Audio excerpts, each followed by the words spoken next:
order. All rise and salute the flag. I pledge allegiance to the flag of the United States of America, and to the republic which it stands one nation, under God, under God, indivisible, indivisible, with liberty liberty and and justice justice for for all. all. Please remain Yes. standing for a moment of silence. Indivisible, liberty, justice for all. Are we behind? I'm sorry. Okay, please remain standing for a moment of silence in honor of our veterans, servicemen and women, and those who have given the ultimate sacrifice.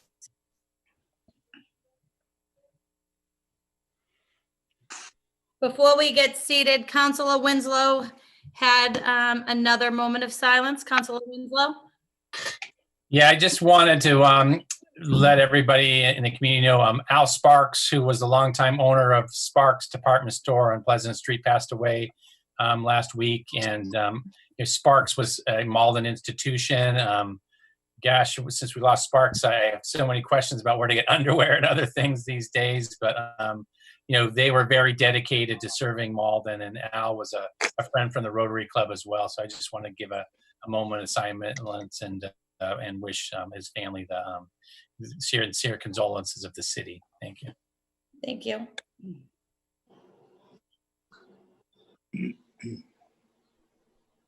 You may be seated.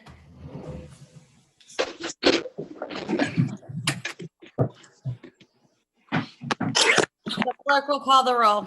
Anderson, Anderson here. Kamel, Mel here. Condon, Condon here. Crow, Here. Maria, Maria here. Linehan, Linehan here. Murphy, Murphy here. O'Malley, Here. Spatafora, Spatafora here. Winslow, Winslow here. Pika, Speaker here. all accounted for. Under the provisions of the open meeting law, for those of you in attendance, please be informed that MATV and Malden resident John Mayara will be recording this evening's meeting.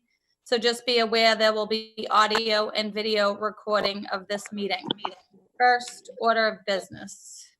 Paper 21320 and paper 21420. Paper 21320 is minutes of the meeting of June 23rd, 2020. And paper 214-20 is minutes of the meeting of June 16th, 2020. I make a motion to accept both minutes, Councillor. Second. Councilor Di Maria's motion to approve the minutes. All those in, the clerk will call the roll. Anderson, Anderson, yes. Kamel, No, yes. Condon, Condon, yes. Crow, Yes. Maria, Yes. Linehan, Linehan, yes. Murphy, Murphy, yes. O'Malley, Yes. Spatafora, Spatafora, yes. Winslow, Winslow, yes. Sika, Speaker, yes. carries 11-0. Next order of business. Paper 227-20, council appointment Dr. Courtney Nickerson, 20 Summer Street, Malden, as a member of the Board of Health, term to expire March 1st, 2022. Madam President, Councilor Crowe. so I'd actually like to make a motion to suspend council rules to actually not have this sent to committee.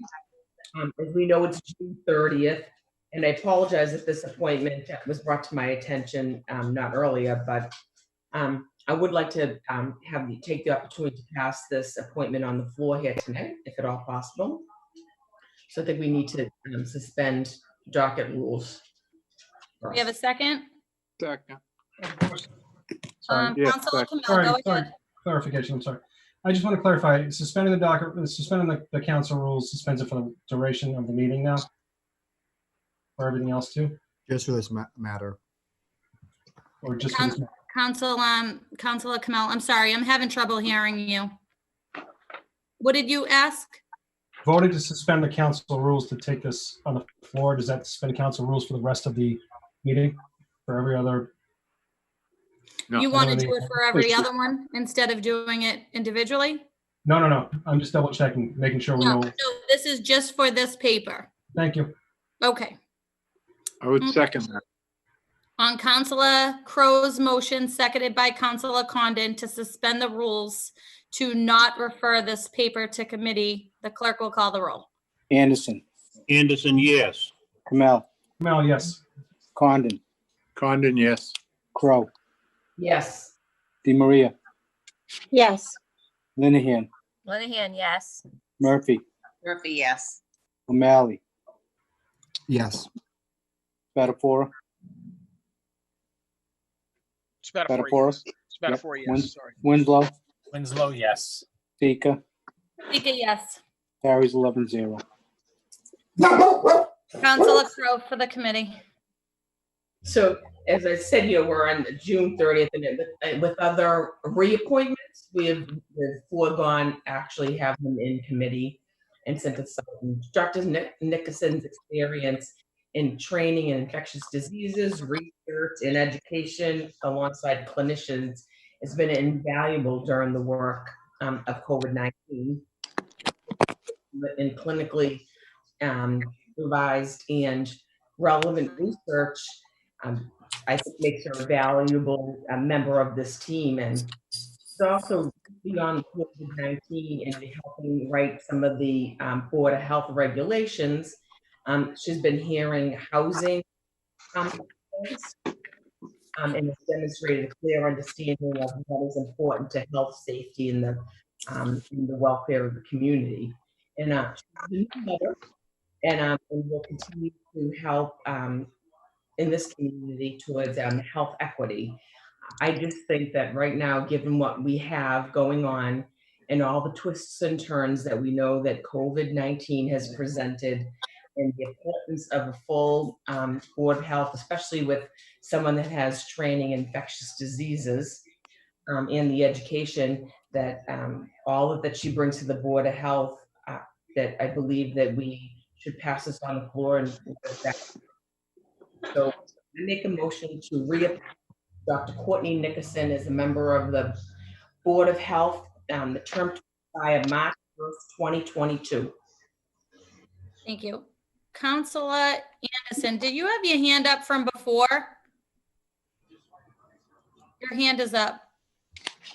No, I wanted to speak on this, if I may. Okay, go ahead, Councilor Anderson.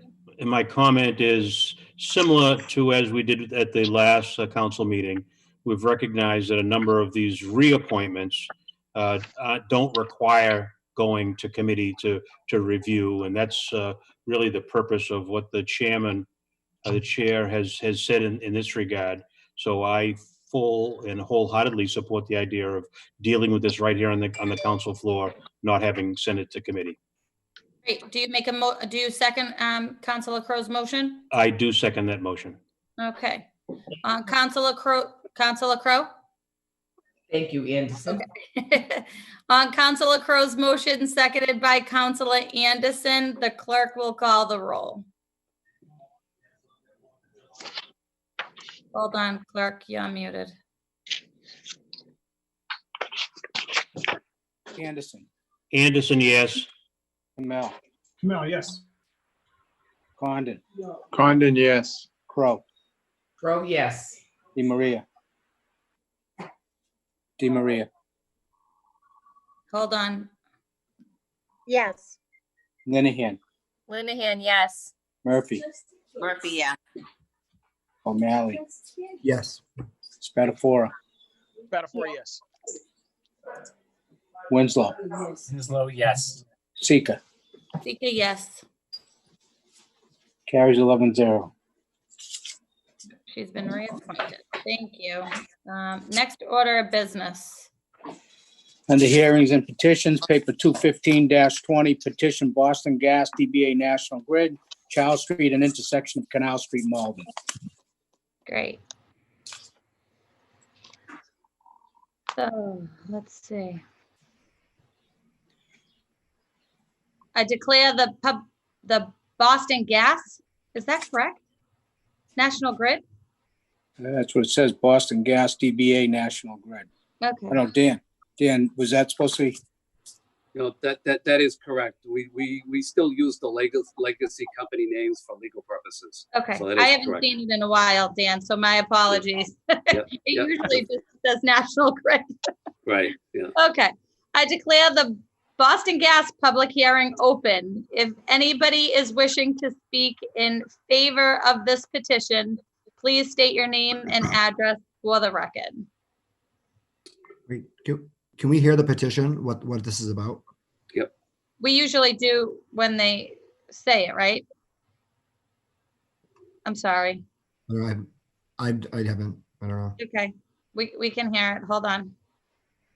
Mr. Cameron, are you the one speaking on this? I am. Okay, all right. So, Okay. Mr. Cameron, please state your name and address for the record. Okay. Good evening. My name is Dan Cameron. I'm with National Grid and with offices at 170 Medford Street in Malden. And I'm here this evening. We actually have three other folks on with me.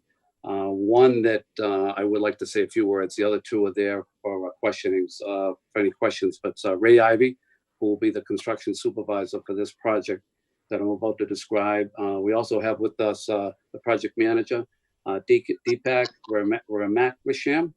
And then we also have one of our engineers, Sammy Ufaro. So what this is this is on the gas side of National Grid. And we scattered around the city, we have what we call regulator stations, regulator pits. They're underground structures where they actually regulate the gas pressure, because as you may or may not know, gas as it's distributed around the city has various pressures. And so it comes in at large pressures and then it's reduced to lower pressures so that it can be used for businesses and homes. So we are upgrading a lot of our regulator pits around the state, and Malden's no different. We've done 2 already in the last few years. This is another one we're doing. And the location we have selected is on Charles Street. I don't know if you folks have received a copy of the plan, but it's on Charles Street, right near the intersection of Canal Street. It's basically just opposite the Stop and Shop parking lot. And all the construction will be underground. When we're done, you probably won't even know we were there. But it will involve several months of construction. And we'll be running, tapping into two gas lines, one with the higher pressure, which is 200 pounds. And coming out of it will be a lower pressure, which is 60 pounds. We did go over this location with DPW Director Bobby Knox. We also reviewed it with the city engineer. And last week I met Councillor Crow, whose ward this location is in, met with her on site to explain what we're going to do. We also agreed to redo the entire sidewalk from Canal Street all the way up to the curb, the first curb cut when you come into Stop and Shop. So when we're done, that entire sidewalk will be brand new. As far as when we're starting work, we'd like to start this in mid to late August, and we expect this work to continue into November. It'll all be done at night. So there'll be no disruption to traffic during the day. We expect to be off the site by 5 a.m. Each day. So that's the overview. I'd also, like I said, I have on the panel with me as 3 other folks. We have the construction supervisor, Ray Ivy. I don't know if Ray's there, just wants to say a couple of words. I don't know if you can let him in like you did me.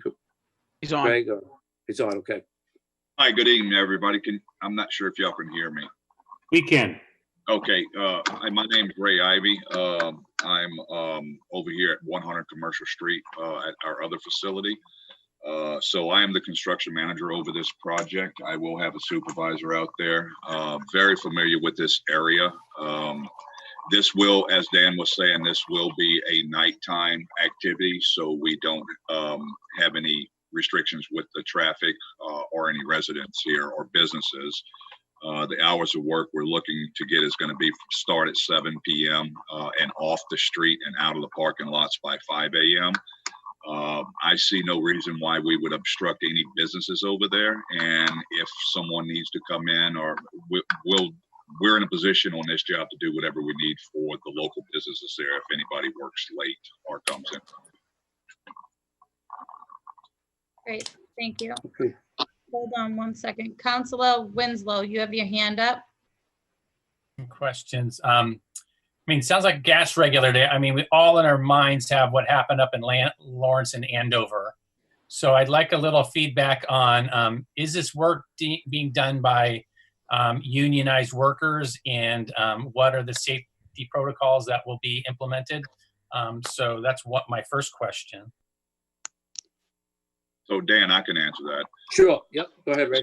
Thank you. So, yes, so, I'm very sorry. So we will have a combination of contractors and union. Union will be doing the tapping on the 200 and a 60-pound line for us. We have already identified the all the locations, the sense lines. I'm very familiar with what happened in Merrimack Valley. I live right there in Middleton, next door to it. So we've identified the sense lines. We know where they're at. And to your question, yes, we will have the union doing our taps for us on this particular project. So the workers are familiar with the area and what backups might be necessary and that type of thing. Yes, sir. The crew that I'm going to have out there is top-notch crew, very familiar, especially with transmission work that we're doing. Very, very familiar with them. I've worked with them for 4 years. They've done no issues on any of the jobs that this particular crew has performed for us. Right, excellent. Another question. I mean, this is in vicinity of the old coal gas plant. How are you handling issues related to any hazardous materials you might handle or anything like that? Is that something that's been investigated or? So yes, sir. So we did do test pits out there. We initially did test pits to make sure that this pit would fit there. And we confirmed it would. And then we did a second set of pits, which was for environmental. I think that I did a total of 8 test pits, if I'm not mistaken, for environmental. There's no known issues at this time. That does not mean that 8 foot in the ground, 3 feet over, we may have something. If we do, we'll treat it like we did do anything else. We'll bring it right here to our office at 100 Commercial Street. We'll have Conoco involved. It will test everything, and everything will be hauled out and disposed of properly according to EPA guidelines. All right. Thank you very much. Thank you for being quick on the answers. Thank you. Thank you, Councilor Winslow. Councilor Spatafora. Thank you, Madam President. Couple quick questions. You said November, you're doing it at night. Will you have to shut off any, I know in New England coffees there, they probably use a lot of gas for their roasters. You have Stop and Shop there for their bakeries. Will it interfere with it? Do you have to shut the gas off? No gas will be shut off. No businesses will be interfered with at all. That's all I had. Thank you, Madam President. Thank you. Councilor O'Malley, you're next. Thank you. Would you mind walking us through the plans just briefly? Like, can you explain like where is it exist? Where is the existing regulator pit and where are you moving it to? Because I on the plans I see like 3. I see 3 black. Like, is this the new regulator pit or the old regulator pit? Yeah, that's correct. It's yeah. That's the locate. That's the what you're looking at there is the perimeter of the impacted area of the actual pit, and then you'll see a line coming in on the left side and a line going in out of on the right side. Those are the 2 gas lines, one coming in. Well, it enters from the left or it enters from the right? Ray, are we entering? Yeah. Let me see. It enters. Yeah, the 200-pound line is on the left, and the 60-pound line is on the right. Okay, and so the regulator pit's staying in the same location? No, this is brand new. We have to keep the existing regulator, but this is an upgrade. This isn't an added regulator pit. We're replacing one. We're upgrading it, and so we have to keep the existing one going while we put the new one in, and then the old one will be removed. You just put them next to each other. I'm sorry? You're gonna put them next to each other? No, the old one is down on our property at 100 Commercial Street. Oh, okay. Yeah. Just one thing with your contractors. Who's the contractor you're going to be using? So we have not awarded it yet. We'll be awarding it this week. I can tell you it's either going to be Nuco or either it's going to be RH White. More than likely it will be Nuco. That's the crew that I was speaking of specifically. Mm-hmm. But it'll be awarded tomorrow. Are those, are those different contractors and who did the Main Street project? So Yeah. it's a different contractor, yes. Okay, very good. Thank you. Thank you, Councillor O'Malley. Councillor Di Maria. Thank you, Madam President. and Thank you, Dan, for coming in front of us tonight. Just if you don't mind repeating the start time, approximately the date and the time, and it'll go through, you know, how long is the project? So in other words, you said mid-November? Yeah, but we're starting, we'd like to start mid to late August, and Ray, correct me if I'm wrong, we should be wrapped up by the end of November. Is that right? That is correct. That's the first phase, yes. Okay. And the time frame is at night. So what are the times that you'll be working? 7 o'clock till 5 o'clock, Monday through Saturday. And of course, I will stay in very close touch with Bobby Knox in case there's anything going on over here. Whatever the city has going on, if we need to shut down for the night or whatever, then we will do so.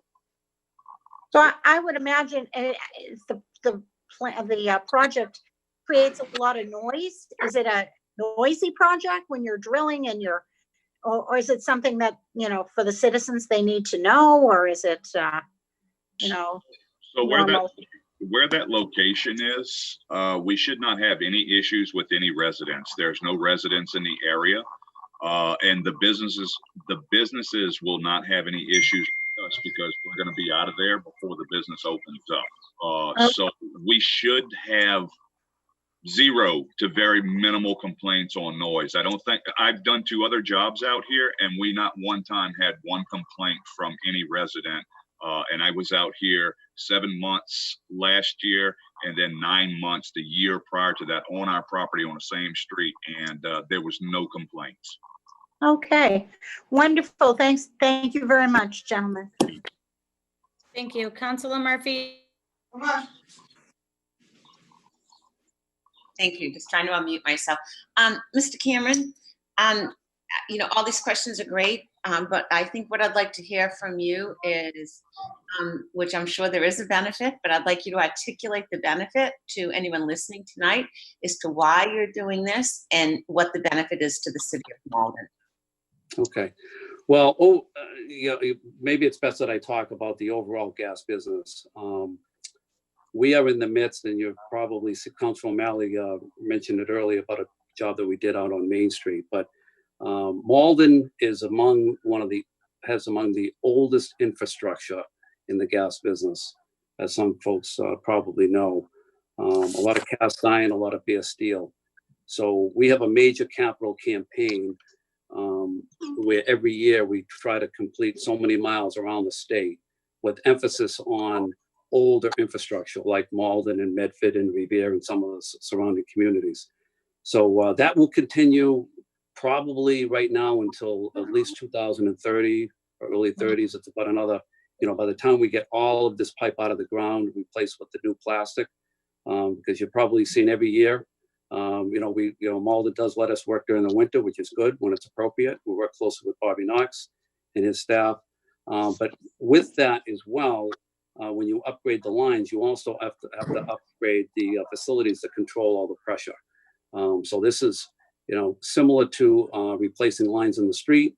We're also replacing the pressure infrastructure. So, you know, I guess what you could say is that, you know, we are increasing the gas reliability. We're taking an older technology out of the ground, and we're replacing it with newer technology. So the bottom line is this is a good thing. A very good thing. Okay. I just wanted to make sure And I might add that, as you folks probably know, the way we're taxed on personal property, the value going in is much higher than the value coming out. So in the end, we'll be getting a higher tax bill for all of this infrastructure improvement. So there's added revenue as well. Thank you, Mr. Cameron. Okay. That was my only question, Councilor. Thank you, Councilor Murphy. Councilor Crowe. Thank you, Madam President. And as Mr. Cameron said, we did meet out there, so I'm a visual person, so we looked around. and kind of laid out exactly what's going to happen. And I think all the questions were great, and he had all the answers. And I did talk to the director of the DPW, who has glowing remarks for Ray. And so he just said that with him is the construction supervisor and manager, that he knows this is going to go right, because I think Ray was the construction manager for the work we did on Commercial Street, and that went very smooth. And he was like, and anything that has to change does change. So, Bobby Knox is confident that the improvements will be so much better than what we have, and it definitely is a very good thing. Council Murphy. I also just confirmed with Yem Lip. I know that they had said that they had talked to him just to kind of see if there was anything else that I should be aware of, and he was very comfortable with this, and he approved the whole project. So therefore, I am in total favor of moving forward. Thank you. Okay, anybody else have any other questions? Okay, so now we're going to start the public hearing. I declare the Boston Gas public hearing open. Anyone wishing to speak in favor of this petition, please state your name and address for the record. Anyone wish to speak in favor of this petition? Do you have your hand up again, Councillor Crowe? I think I did just speak in favor, but I might as well put my name down on the in favor side. Great. Okay, hearing none and seeing none, I declare that portion of the hearing closed. If anybody wishes to speak in opposition of this petition, please state your name and address for the record. Anyone wish to speak in opposition?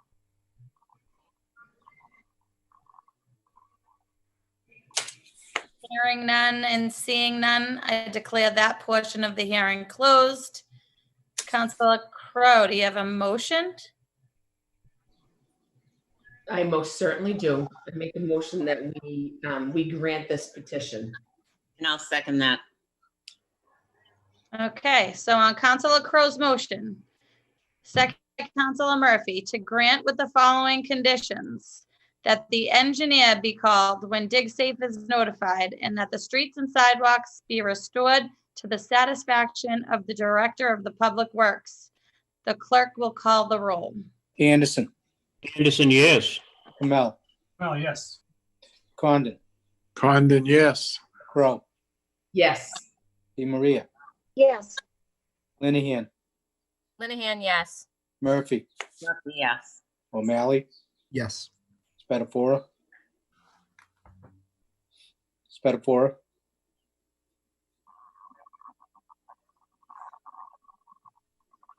Spatafora. 7 mic problems. Spatafora, yes. I was going to say nod your head. I was. That was my last. This is my next step. Winslow, Winslow, yes. Seeker. Seeker, yes. Petitions granted 11-0.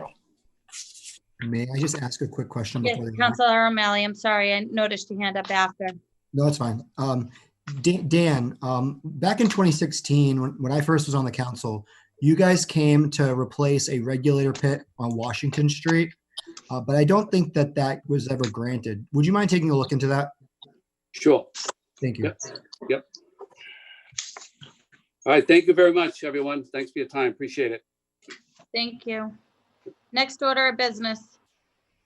Paper 216-20, petition National Grid and Verizon, 1101 Turnpike Street North, Andover, Mass. 01845.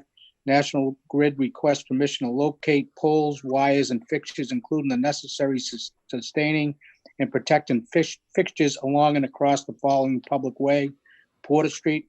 National Grid to install one JO pole on Porter Street, beginning at the intersection of Porter Street and Starbird Street and continuing approximately 30 feet in a northeast direction. National Grid to install one 35-foot stub pole, P4759-84, is approximately 30 feet off existing pole 4759 at the intersection of Porter Street and Starbird Street. Thank you. Moses, are you here to speak for National Grid on that? Yes, I am. Perfect. Go ahead. Please state your name and address for the record. Okay, good evening, councillors. My name is Moses Okokuru. I'm from National Grid Electric Site. My address is 170 Medford Street in Malden. So National Grid is proposing to install a stop pole and an anchor directly in front of 71 Porter Street on the sidewalk. So basically, what's existing is there's a pole to tree guy wire. A guy wire is a tension, metallic rope we use to support, our pole line. But now the owner of 67 Porter Street wants to take down the tree, so we have to look for an alternative, solution to that problem. So that's why National Grid is proposing to install that stop pole. Thank you. Thank you. Councilor Winslow, you have your hand up. So Moses, I was just curious about, have you made sure that there's ADA access maintained on the sidewalks? And the second question is, the pole at the corner of Starboard and Porter, are you replacing that, or you're just adding a kind of an anchor across the street? Yeah, so the pole at the intersection of Starboard and Porter will remain, but we're just installing a pole in front of 71 Porter, so that's an entirely new pole.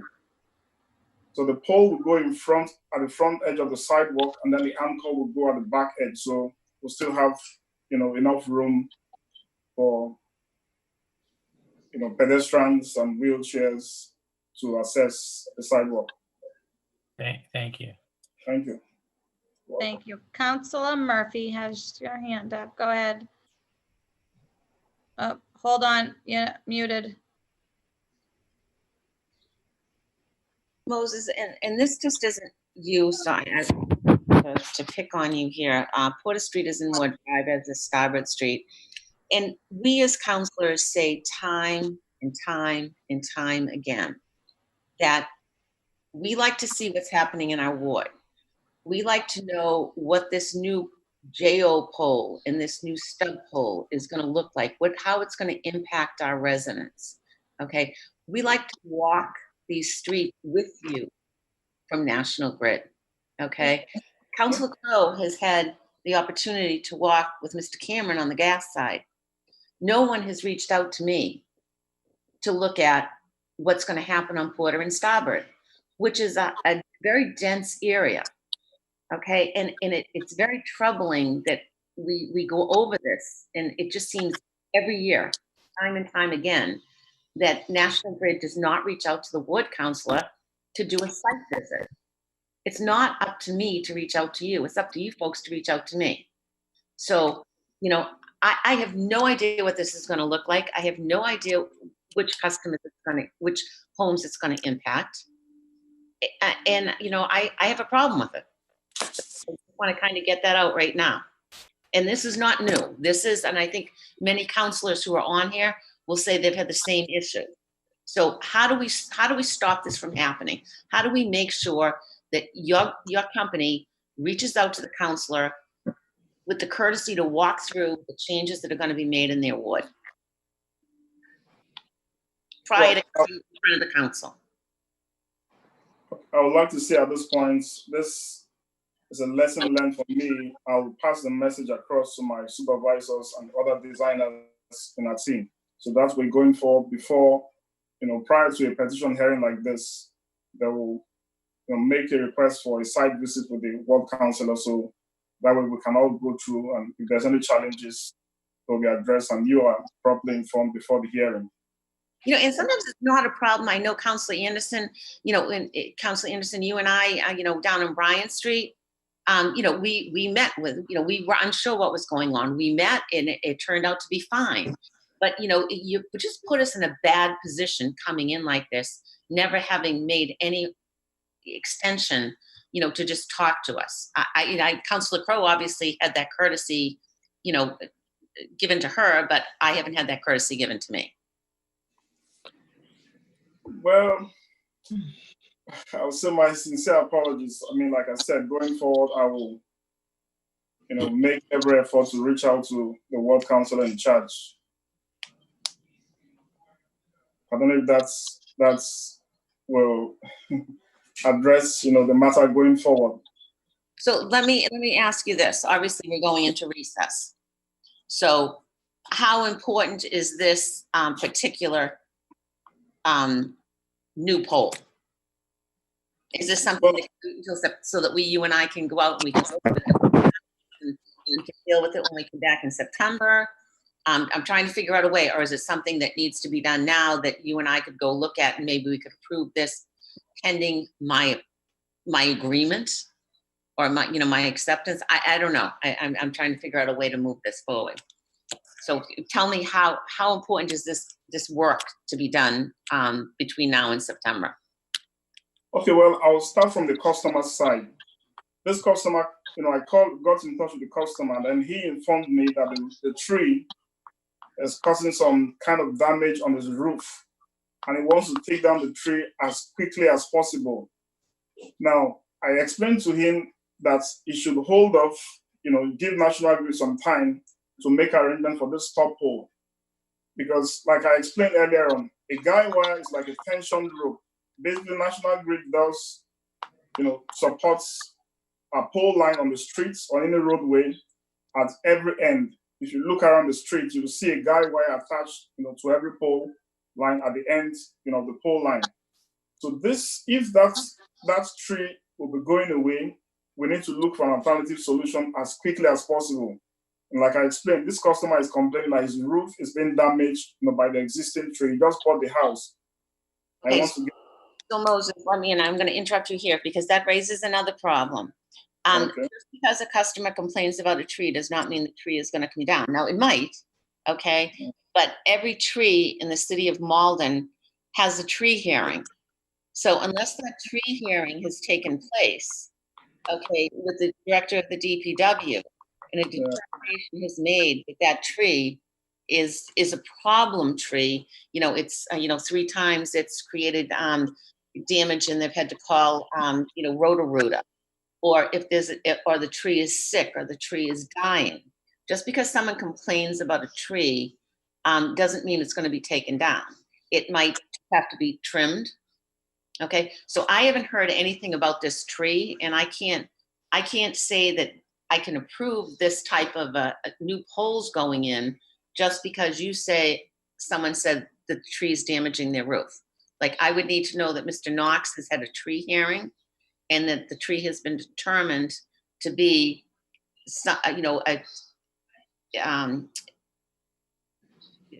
the right word I'm looking for? The tree has been determined to be something that is hazardous to the city of Malden or is dead and deserves to come down. And that's an actual ordinance. Can I ask a point of information? Yes. Is it a public tree or a private tree? It's a private tree. I think it's in his yard, Councilor Murphy. Oh, it's in his yard? I think that's why I think that's. I don't know. No. That's why you're right. I think that's why I didn't want to interrupt you when you're going through. You're absolutely right. That's the process. But I think it's in the individual's yard. That's why they've asked to take it down. I think. Okay. Yeah, I don't know. I don't know anything about this. That's the problem tonight. And certainly if it's his tree and he wants it down, he can take it down, which leaves you in a fix. So how do we move forward with this? Do we, you and I go out there? I have a suggestion. I would love a suggestion, Councilor Anderson.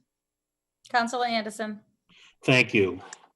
Councilor Murphy, I want to support what you're saying. As a matter of fact, you've taken the words out of my mouth that National Grid has an obligation to get in touch with us ward councilors ahead of time so that we're not asking questions and being blindsided by information that National Grid's come before us asking us to approve a project that you haven't had a chance to take a look at. That's wrong. National Grid needs to know that. This is our last meeting for this year, and we won't meet again until September unless there were some emergency going on. And that a way that we could deal with this is that just like we hold up activity that pending the approval of the DPW, I would think that this council might want to approve this petition pending the final okay of the ward councilor after you've had consultation with National Grid that you give the final okay, that it doesn't happen until National Grid has walked through with you, which can happen over the next short period of time. But I think National Grid, Moses, you may be new to coming before us in the city council, and we've had your other colleagues that have come, and it's unfortunate they're sending you without that prior background of knowing that we have a job to do. We've got to be watching out for our community and our neighbors. And Councilor Murphy raises the questions. You know, what about the pedestrian traffic, and what's going to be the impact of the change? So you need to be doing that with us. You need to be walking through with us before you come before us at these public hearings. But given that this is the last of the public hearing, the last of the council meetings until September, an alternative would be that we would be able to pass this evening, if that is the will of the council, pending the final okay of the ward council. And I would support that. I mean, I think I would make a good resolution on how to move forward, not wait till September. Because also the person, if the tree is truly in his yard, he's also my constituent. So I want to help. Exactly. You know, So after we've had the public hearing, I'm prepared, Madam President, to make that proposal. Great, thank you. Councilor Murphy, are you good? I have a couple more councilors with their hands up. I am. Great, thank you. Councilor O'Malley. Thank you, President. Would this stub pole be able to have a small cell antennas on it? No. So it would not be allowed. So we could put a condition that there would be no small cell antennas on this pole? Yeah, we don't have any cell antenna on it. Yeah. Okay. I would just recommend that we put that as an additional condition. Thank you. Thank you. Thank you. Councilor Kamel. Hi, thanks, Moses. Thanks for coming in front of us. I just want to get a couple of things clear, just so I understand the process. I don't want to take too much more time. When was the request made for this? Do you know when the city got notification for this? You mean from the city? Well, I can check from my system. Maybe about a month ago. Okay. Yeah. If you give me 1 minute, I can check. Maybe about a month ago, thereabouts. Yeah. And so yeah, I think I have more questions that aren't necessarily for you, but follow-up questions later internally. But what's our procedure here when we get these things? Do we have enough of a procedure to make sure that we're being notified internally about these things? So was it a month ago? Yeah, it was, I think, on the 4th of last month. It's almost 2 months now. Yeah. All right, thank you. I just wanted to get that. All right, thank you. Okay, welcome. Yeah. You all set, Councilor Kamel? Yes, thank you. Okay, Councilor Condon, I see you. Go ahead. I see you too, Council President. I think Neil and Barbara are on the right track here, so that the neighborhood should end up satisfied. Barbara should have been notified. National Grid needs to continue to notify our ward councils before they think they're going to come into our neighborhood, or we should just start tabling all their petitions. You know, they've been served warning tonight, you know, and Barbara's been kind enough to get together with them and approve the project pending her approval. So I think we should move forward like that. Thank you, Councilor Condon.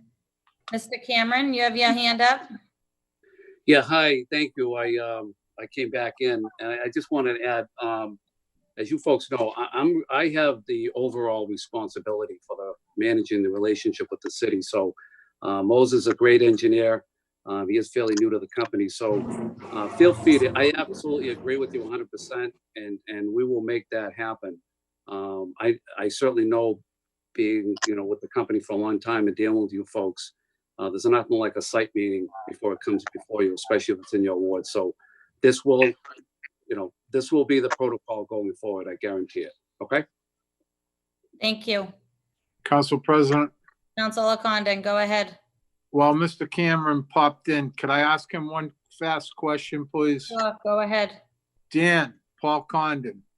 Last Council. year, Yes, last year, near the end of the year in December, there was a large amount of gas services that you people could not hook up. I know one in particular, 154 Savern Street, and there was a bunch of them that you didn't have the time to do. How does that stand today? Well, I know prior to COVID, we had started doing gas services, but the problem we have right now is, we're prohibited from going into people's basements or people's houses. So we are doing emergencies. So if your boiler failed and you need to have a gas service installed, we will do that. I could check, Council, to see where we are on the schedule. I think what you're referring to is probably the moratorium kicked in, which begins on November 15th and runs till April. All right, That's right, but I know Bobby allowed you to work into December. Yeah, depending on how the winter is going, that is correct. Yeah, but I can look into that. Is that one in particular? Yeah, that's one in particular. They invested in the property. They couldn't get a gas service. They couldn't get the house rented or lived in or anything. Yeah, because of no gas service. And they kept, gas company was blaming the city. Yeah, and it wasn't the city. Yeah, I know there's a permitting process, and we do get caught in that quagmire towards the end of the, October into November. But I can certainly look into that. But right now, we are backed up, due to COVID. I mean, you were well in excess of 100 gas services, as I remember. Yeah, I'm not surprised. Yep. I don't know what the solution is, but it's a big problem. Thank you, Dan. Yep. Thank you. Anyone else have any questions before we move on to the public Just a hearing? comment. Go ahead, Councilor Anderson. Yeah, someone had asked a question. I don't know which council it was. Someone asked a question. What is a JO poll? And just for it's called that's a joint owned poll. It's owned by two companies, for whoever it was that asked that question and needed that information. Great, thank you. Okay, so I declare the portion of this public hearing open. If anybody wishes to speak in favor of this petition, please state your name and address for the record. Anyone wish to speak in favor? Hearing none and seeing none, I declare that portion of the hearing closed. If anybody wishes to speak in opposition of this petition, please state your name and address for the record. Anyone wish to speak in opposition of this petition? Hearing none and seeing none, I declare that portion of the hearing closed. Councillor Murphy, would you like to make the motion? Well, Councillor Anderson, I'll second it. Okay. Councillor Anderson, the motion. My motion is that we grant this petition pending the final approval by the ward councillor. Second. And my meaning for that is that will allow the inspection and the review and the walkthrough of the engineer Moses along with the ward councillor. And once she is satisfied, that would give them the okay to go forward. So my petition is my motion simply is that approve pending the final approval of the ward councillor. Great, thank you. And I will second that. Thank you, Councillor Anderson. You're welcome. So on Councillor Anderson's motion, seconded by Councillor Murphy, to grant this petition with the following conditions. You want all of them? Yes. Councillor Murphy, dig safe, all that? Dig safe, also along with what Councillor Anderson said, and I'd also like to include Councillor O'Malley's Cell tower. cell tower restriction. Sure. Okay, so that the engineer be called when dig safe is notified, and that the streets and sidewalks be restored to the satisfaction of the Director of Public Works, and that no small cell and tower be added to the top of this pole. The clerk will call. I believe it's the top of the stub pole. Councillor O'Malley, is that what you were saying? Yeah, on this specific stub pole. Stub pole. Okay. Sorry, stub pole. The clerk will call the roll. You're muted.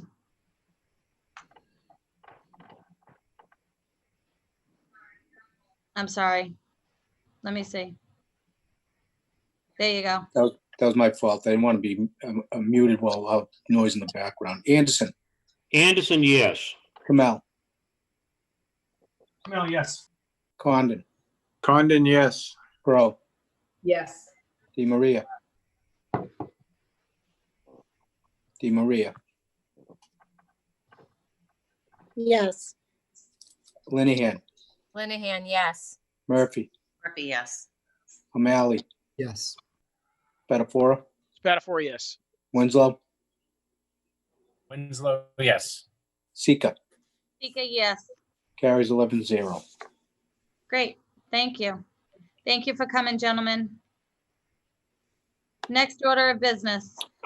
Do you want the next two together, Council Murphy? Or Councilor Murphy, are you okay with the next two together?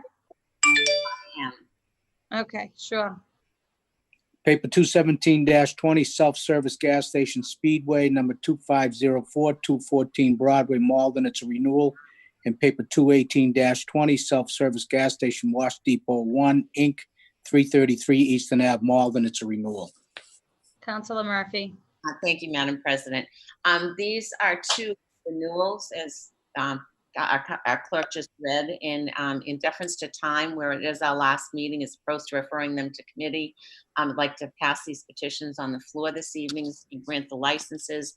I have heard from the compliance officers that there's absolutely no problems at these two locations. So I would ask that the council, pass these on the floor this evening. Wait, we're going to make a motion to suspend rules real fast. Mhm.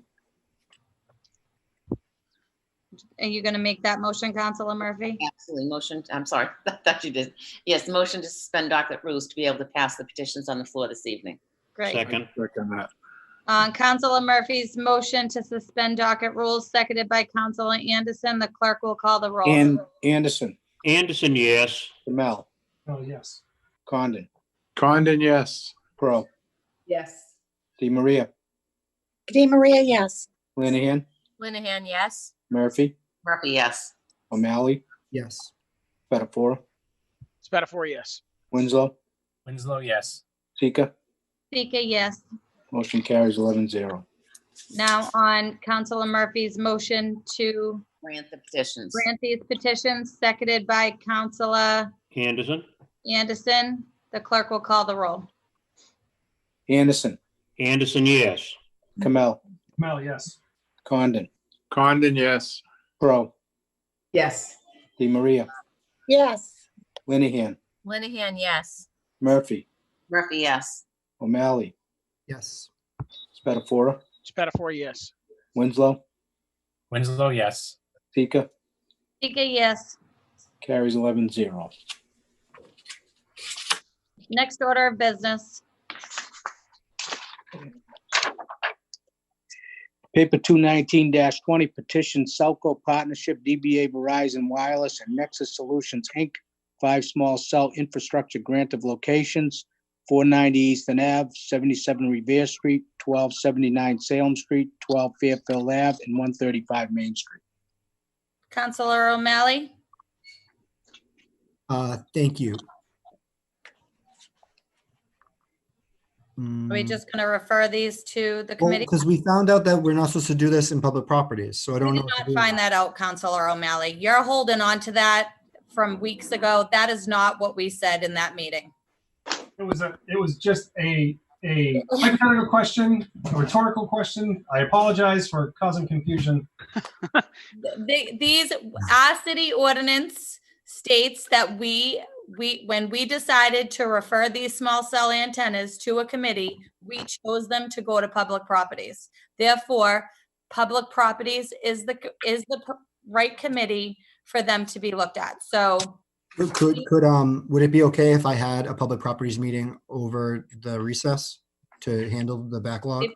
if you can get a quorum, Yeah. but then clerk Yeah. will need, he's gonna need a public hearing though, too, possibly. If you can get a quorum for the committee meeting, then absolutely. Okay. So Okay. refer to public properties. Okay. Do I have a second? Yeah, I'll second it. Councillor O'Malley's motion, seconded by Councillor Spatafora to. On the motion, just Yes. a point of information on the motion. So the motion obviously is going to pass to go to committee, but in order for it to be ratified on the full council, it won't take place until the September. full council meets for some reason. That's Whether right. whether we meet in September when we resume our council, or if there is some special circumstance that calls us back. So I just mentioned that to the sponsor, that having a meeting during the recess period may not effectuate what it is that you're looking for, because we're not going to be able to finalize it until the full council meets again today. Thank you. Okay, so the clerk will call the roll. Council President, I just say something on that before I do the Sure. roll call. I was trying to find where my hand is and I didn't see it where I could exit. Just, there is a process to this. So if there is something going on in the summer, we need to know, because the council did pass an ordinance recently that abutters went from 300 to 500 feet on these. So sometimes we run into the situation where it's quite a bit of letters we have to send out, just so we know ahead of time. And the second part to that is there is a backlog of these. So if there was a meeting in the summer, we could get, if you could get a hearing out of the way and then vote it on the city council, wouldn't be a bad thing, because I know some of these petitioners are getting anxious. We had the delay during the pandemic. We started doing hearings, and once we start hearings, the others see that, so they want to be heard. And I heard from a couple of petitioners, and they were disappointed that tonight was the last meeting. But we will do it. If Councilor O'Malley has a hearing in the summer, we will do what we have to do to get that hearing going. Thank you. Anderson, Yes. Kamel, No, yes. Condon, yes. Crow, Yes. DeMaria, DeMaria, yes. Linehan, Linehan, yes. Murphy, Murphy, yes. O'Malley, Yes. Spatafora, Spatafora, yes. Winslow, Winslow, yes. Sika. Sika, yes. Motion carries 11-0. Next order of business. Paper 220-20 resolved that the city council act on the following. Number one, that the traffic commission call an emergency meeting this week to provide general approval of on-street dining on Pleasant Street and Exchange Streets to process defined by Kevin Duffy, would still apply, which requires sign-offs from police, fire, DPW, building, health department, ward council, and the licensing board. Number two, that the traffic commission approved the installations of stop signs on Pleasant Street at Middlesex and Washington Streets to calm traffic in the area where on-street dining is occurring. Number three, the temporary speed bumps be installed on Pleasant Street to slow traffic. Number four, that the DPW order and prepare to install Jersey barricades at approved spots along Pleasant Street and Exchange Street. And number five, propose a paper in the city council to support these efforts. Councillor O'Malley. So this is specific to what you may have seen in some other communities. In the North End on Hanover Street, they have dining in the parking spots in order to help their businesses survive through the COVID-19 pandemic. You've seen it in other places. I think Moody Street, Waltham, Melrose is now looking into putting on-street dining for some of their businesses. Somerville's doing it. Cambridge is doing it. We have a defined process for businesses that are looking to increase their patio space. And the applicants who have tried to do on-street dining with barricades and Jersey barriers to protect the diners have not been able to get through that process successfully. And one of the challenges is that we would need the traffic commission to provide some type of general approval for this so that it can be evaluated by the DPW, it can be evaluated by the building department, the Board of Health, the ward counselor, and finally the licensing board, which has the final say if they serve alcohol. We've already lost one business in the square, and I'm afraid that we will lose some really key institutions downtown who have carried us to where we are right now if we don't allow them to have expanded patio space. Even though you're allowed to now dine inside, the trend is really not, people aren't really looking to dine inside yet. And we are currently in a lull in terms of the cases, but there's a good chance that we're going to see another escalation of cases, and that could bring us back to a different phase that would even maybe restrict indoor dining. So I would hope that we could pass this as a resolve. It's nothing official. It's just saying there's a sense of the city council that we would like this to be looked into. And like I said, all the other appropriate departments would still have a chance. I just think anything we can do to try to make our businesses survive in the downtown is crucial, especially because we've been working so hard, especially the councilors who have been in here longer than me, to get Malden Center to where it is right now. So I'd hope to have your support. Thank you. Councillor Condon, you had your hand first. Hold on, you're muted.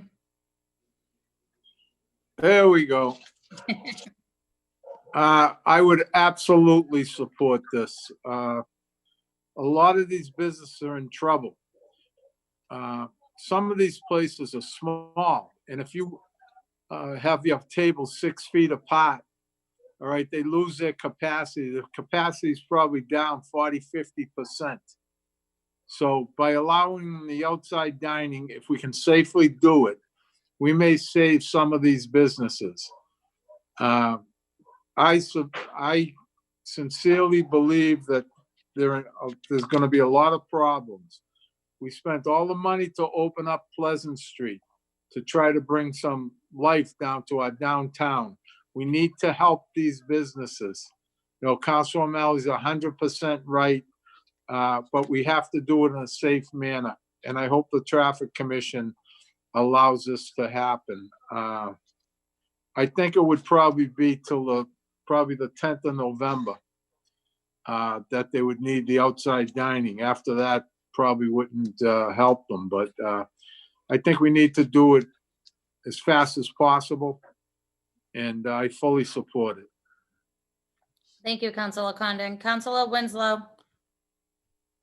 Yeah, I'm fully supportive of this. I mean, as you see in other, states that have opened up inside dining and bars, they're part of what's, being a big boom. Everything you read about COVID-19 is, it's very important to try to social distance, and the more people are outside, there's a lot less risk. So it's very critical, I think, not knowing when indoor dining will happen. And also, I mean, there's the Shared Streets program that the state, we could potentially tap some of that funding to help support DPW implement these things. So I'm very supportive, and I appreciate Councilor O'Malley taking the leadership here and getting this important thing for his ward. So we'll be very supportive. Thank you. Thank you. Councilor Anderson. Thank you, Madam President.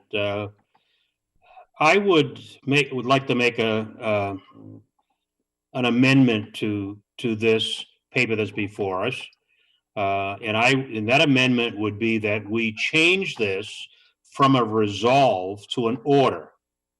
This is so serious and so important for us, and I believe the full council will be behind this, that I believe that the council should be ordering that the Traffic Commission call a meeting together to do these things, not just a nice thing for the Traffic Commission to do, because that's what a resolve is. It's the sense of the City Council. I think the City Council should order these departments to meet and consider these recommendations that are here before us. Councilor O'Malley, I'm with you 100%. I just say we ought to make it stronger. Thank you. I'll second your motion. Did I see Ken Rizzetti raise his hand? Councilor Anderson, he did before he speaks. We do not have jurisdiction or any authority over the Traffic Commission. We cannot order them to do anything. Aren't they a department like every other? If we get a vote of the full council to order a department, we can order people before us. Hold that thought. Assistant City Solicitor Rossetti, can you verify that for me? Yes, I can. Council President, thank you. And thank you, Councillor Anderson, for recognizing that I wanted to speak as well. And yes, but those are two different issues, Councillor Anderson. Under the council rules, the council is authorized to order a department head with 1 week's notice to appear before the council. But the council does not have the authority to order an independent public body to convene to conduct its business. That's why I would recommend against amending this and make it an order and keep it in the form of a resolve, because the authority to approve expanded outdoor dining rests exclusively with the license board. Certainly, the council is absolutely authorized to pass a resolve to say, we urge the LLB to take action in the following areas, or we urge the Traffic Commission to take action in these following areas, but the council's not authorized to order another independent body to specifically act. And I just, but to order the department head to appear with 1 week's notice. so Akin my, to the, I'm sorry. akin to the next item on the agenda regarding the director of MRA. So may I respond to that, Madam President? Yes. Yes, my amendment was to order them to call an emergency meeting. I think we can do that. We can't order them to approve what's going on there. So I would change the wording that we order that they consider, as opposed to consider the installation of the stop signs on Pleasant Street, that they consider. That's what I would be suggesting that we order them to. It's maybe just a rhetorical way of doing it. I just wanted to make it stronger. If you're asking if it's okay to order them to consider it, again,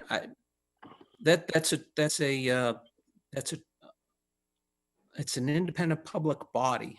The council can't order them to do something. The council can urge them to consider doing something. And that may seem like semantics, but it touches upon the independent jurisdiction of different public bodies. And it's through the Liquor License Board that licensees can obtain the appropriate approval to expand their outdoor dining. And that's been subject to recent special legislation enacted by the governor, pursuant to which, unlike in the ordinary course, which requires getting approval at the state level through the ABCC, this special legislation now allows for expedited action to be approved at the local level without the added time and resources required to get state approval.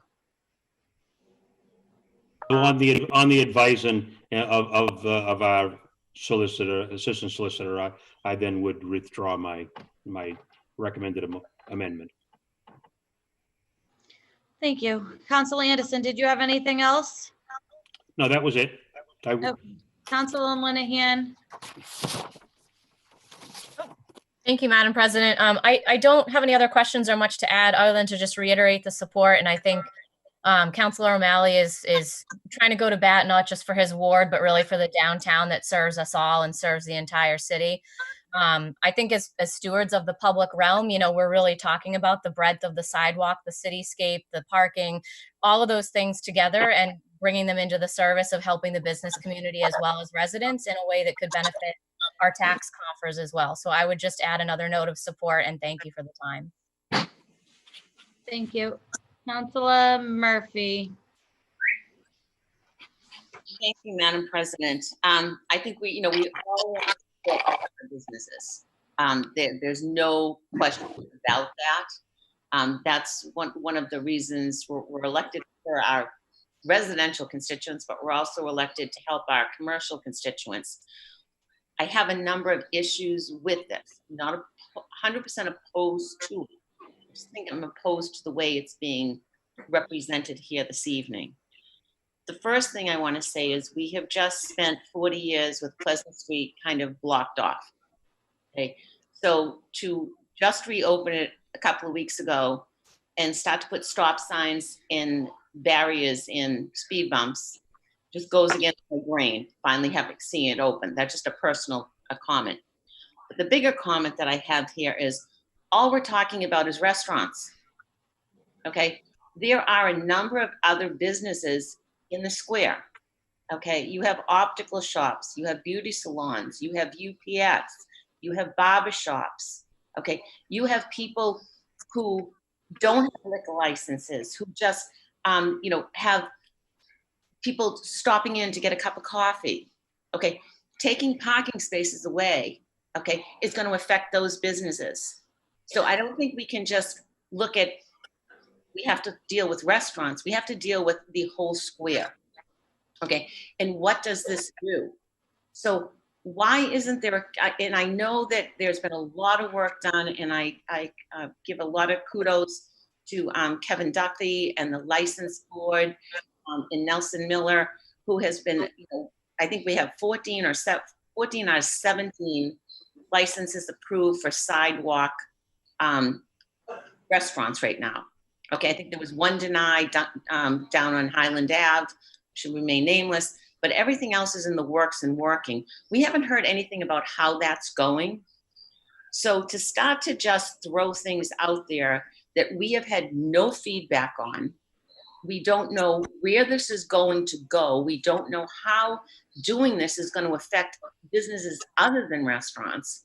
I think, this is where Councillor Crowe always says the devil's in the details. We haven't talked about the details. This sounds good, and it might be good, but we've had no conversation about it.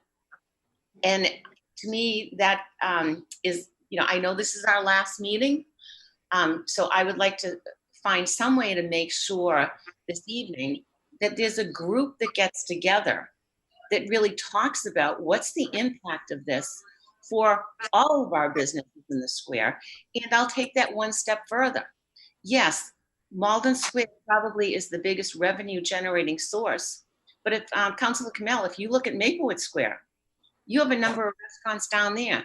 Serena's, a couple of Chinese restaurants. You have the chicken place. What do they do? Councillor Condon on Highland Ave. You have a number of small restaurants on Highland Ave. Okay, I have small restaurants on Salem Street.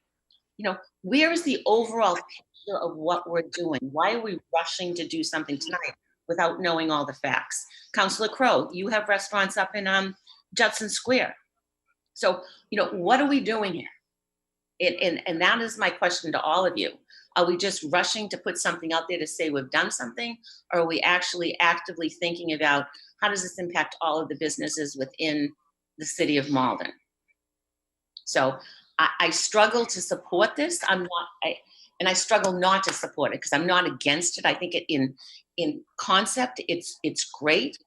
I just don't think there's any detail here. I think there needs to be, just as we've formed a transportation mitigation committee, et cetera, there needs to be a committee with Ron Hogan from the parking department, with Nelson Miller from the building department, with Kevin Duffy from the mayor's office in charge of businesses, maybe a couple of city councilors, with some folks from the traffic commission. We don't have to wait till September to do that. We can do something that actually, has some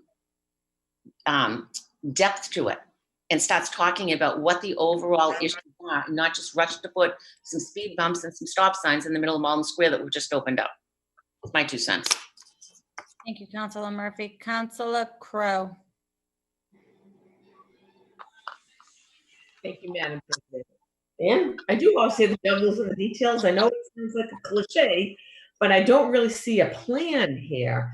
I do absolutely agree with the concept and had said that before, but I do have some concerns with temporarily blocking off some parking. How do cars get down there? Again, there's not sort of a schematic on how that might look. I agree with Councillor Murphy that just, and then again, blocking parking or access on Pleasant and Main Street, there are other restaurants, so we're not really moving the traffic around, even though there's a little less traffic, it's starting to pick up. Just even the minor things, like you cannot put a stop sign and Pleasant Street. Universal traffic controls, believe me, we tried to put one up on Belmont Street once as a traffic calming measure. And not only, it was put up and then it was rejected and taken down because it goes against uniform traffic controls. So I think there are a few other things. Again, I think the concept, but what the council does, I think more often than we should, is we have some great ideas or a grain of a great idea, don't have all sort of our facts and figures and how this is gone, and then we pass these, and then we get mad if it doesn't go the way we wanted it to go. I think there's been a couple of those that, whether it's an order or a passing, and the people aren't even at these meetings. They get the paper the next day that doesn't have the step-by-step. I think when we would try to do the no cash handling in some of the places, then got very upset when that was our wish. We were not going to do that, but we didn't give the detail on how that was going to be. So nothing really happened with it for a while. And I think this is going to be the same thing. We're sending it to them without any legwork put in up front, so that we are presenting the traffic commission in a collaborative manner. We could have been with everybody else and submitted. And I think this is going to take a lot more work than you think, and everybody else trying to do it. So in concept, I'm in favor of figuring out how we expand some of the outdoor dining for places. I'm not sure this is the plan, because it's not a plan. It's just it's a great thought without any plan behind it. Thank you. Thank you, Councilor Crowe. Councilor Kamel. Yeah, I just have to respectfully disagree with a lot of the reservations here. I think Councilor Anderson's amendment notwithstanding, which I was rooting for, it is not an order. This is a resolve, and it does articulate the sense of the council. But also the fact is it's a resolve, and it is not dictating these particular steps. It is conveying our sense that this is important, and us passing it tonight doesn't preclude there being a committee or being some more additional work done by it. I think we're a deliberative body, and we have these conversations in public, and I think that's what we're doing right now to start the conversation, as opposed to, I guess folks could have done it behind the scenes, but we're starting the conversation here in public. So I fully support this, and I'll be voting for it. Thank you, Councilor Kamel. Attorney Rossetti, did you have your hand up? Did you just put your hand up? Okay. I did. Go ahead. Council President, thank you for recognizing me. I just wanted to speak up just very briefly so that the councilors are aware and the viewing public are aware as well that there have been approvals undertaken and passed through the Liquor License Board. In fact, I've been informed by our administrative officer in the legal department, Diane Anthony, who's also the executive secretary for the LLB, that there have been 15 applications approved for patio dining so far. The Liquor Board has been meeting on a weekly basis as of late. The minutes and agendas are available on the city's website. And so there is an established process through which people can apply for expedited consideration of expanded outdoor dining. That's in place. Approvals have been rendered. And Diane Anthony is working with licensees to expeditiously assemble the paperwork necessary for the required approvals through the process. Thank you. You took the words out of my mouth. That's exactly what I was going to say. The Liquor Board has already been meeting weekly. They just approved for tonight. Councilor Spatafora, you're next. You're muted. Go ahead. Thank you. I have a question, just for clarification to Council O'Malley. You guys see me? My screen just went away there. Can everybody see me? Yep. Council O'Malley, are you asking, is this request to, so right now, I believe everybody in this, I think you O'Neill's just got a license on Dartmouth Street, right? So is the request to allow them to have the sidewalk and then close the parking in addition to it? Councilor O'Malley. Through the chair, Councilor Spatafora. So my paper says that what we would like the Traffic Commission and other departments to take into consideration is expanded dining into the parking spaces, like what you see in the north end on Hanover Street. Okay, so this would be in addition, this would be in addition to what the sidewalks right now. Yeah, and actually, preferably in place of, because there are some ADA blockage issues that we're facing downtown. And I don't want to like beat a dead horse, but our businesses are really close to closing. And I think we're all going to really rue the day that we don't make it easier for them to survive this really monumental situation that we're dealing with. No, and that's fair. And the only thing I would say is Councilor Murphy just hit the nail on the head. I don't know how we say only restaurants get the ability to expand their business outside their front door. So if I'm a bike shop or I'm a doctor's office, I can't have that same opportunity. So what I would say is I would support this resolve if two things are included. It's any business that applies, right? And it's throughout the entire city. Because if you're Three Amigos and you're 300 yards from the square, you don't have the opportunity because this resolve is very specific.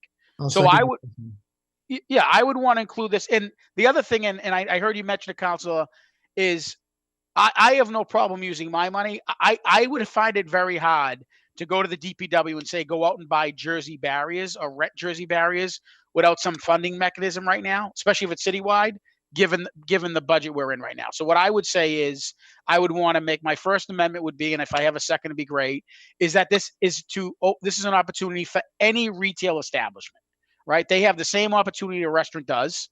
And the second amendment I would have is this has to be out throughout the city. I don't know how, and I understand the square is the livelihood, but Councilor Murphy hit the nail on the head. It would be literally, we're going to pick winners and losers here. We're going to say, we'll help you. We'll spend the city resources, but everybody else, we don't care about it. And I have a problem with that. I mean, it's got to be equitable. In certain places like Councilor, I think it was Murphy mentioned on Route 1, Highland Ave, they probably got shot down because they can't close a sidewalk. So maybe the parking is an opportunity. But I think this has to be citywide program. You have to bring in all the departments. I know also in your amendment, Councilor O'Malley, you mentioned DPW director. It's the DPW commission. You need all their votes, just not DPW director. So my first amendment, I hope I get a second, is to include all retail. Oh, I just shouldn't be just retail. I would open it up to any business that wants to have the same opportunity to expand outside their front doors. I hope I get a second for that. You do? Second. Councilor DeMaria, thank you. I already seconded it. Okay. Do you? And then can I do my second one, or do you want to vote on that, Councilor Sika?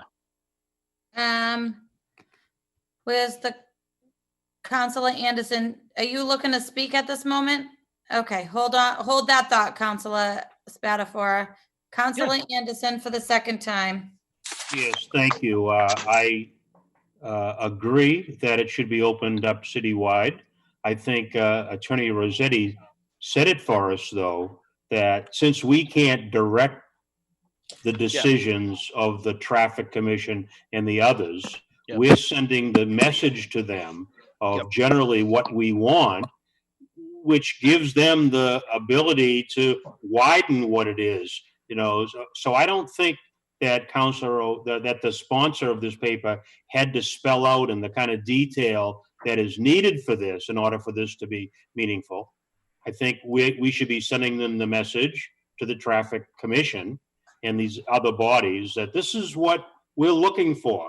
And you're an independent body, so we want you to consider what our overall goal is here, is to be able to help these businesses to have more patrons during this crisis of the restrictions that are placed on them because of the virus.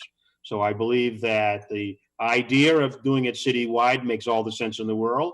Councilor Murphy, you were right on target there with let's look at these other places, and Councilor Spatafora, yes, by all means, but that doesn't mean that we need to kill what is here before us. I think this is the sense of the city council, that this is what we want to have going. So I think it can almost be, it can be passed with those amendments that Councillor Spatafora is recommending. Yep. Councillor Condon for the second time. Yes, second and last time. Thank you, Council President. We already have a process in place. Fire, police, DPW commissioners don't sign off because they haven't met in 3 months. So I think the DPW director's been signing off in place of them. Building department, health department, ward council, then it finally goes to the licensing board, who is a final approval for that expanding dining. But we have to make sure that our fire apparatus isn't impeded. You know, the problem comes in when you start wanting to put stop signs and speed bumps and stuff like that. But you have to make sure your constituents are going to be safe. I really think that we need to move forward on this. We can't delay it. And I don't think it's as complicated as it seems to be. So, I mean, they're starving for business. During the week, it'll probably be expanded more on the weekends. But they certainly need to expand their capacities. And I hope we can help them. Thank you. Thank you, Councillor Condon. Councillor Kamel for the second time. I'm sorry, I should lower my hand. Several councilors sort of articulated my. Okay, great. Thank you. Councillor O'Malley for the second time. Thank you, Madam President. So I just wanted to address like why we need to move quickly. It's not something that we're rushing. This has actually been a conversation that's been going on offline for a couple months now. And I do believe it's time that the council does get involved and express its opinion on this. And as I said, you know, we're going to see shuttered businesses if we don't do that. Why did this focus on restaurants specifically, to Councillor Spatafora's question? Restaurants have been significantly impacted in all of the shutdown. I know all businesses have, but restaurants are particularly impacted by this, mostly because of the fact that on-site dining and the limitations that you have with that. Luckily, barbershops were able to open up at an earlier phase and have been able to figure out how to get their customers in. Restaurants are still not able to do that. They're not able to seat a full restaurant yet.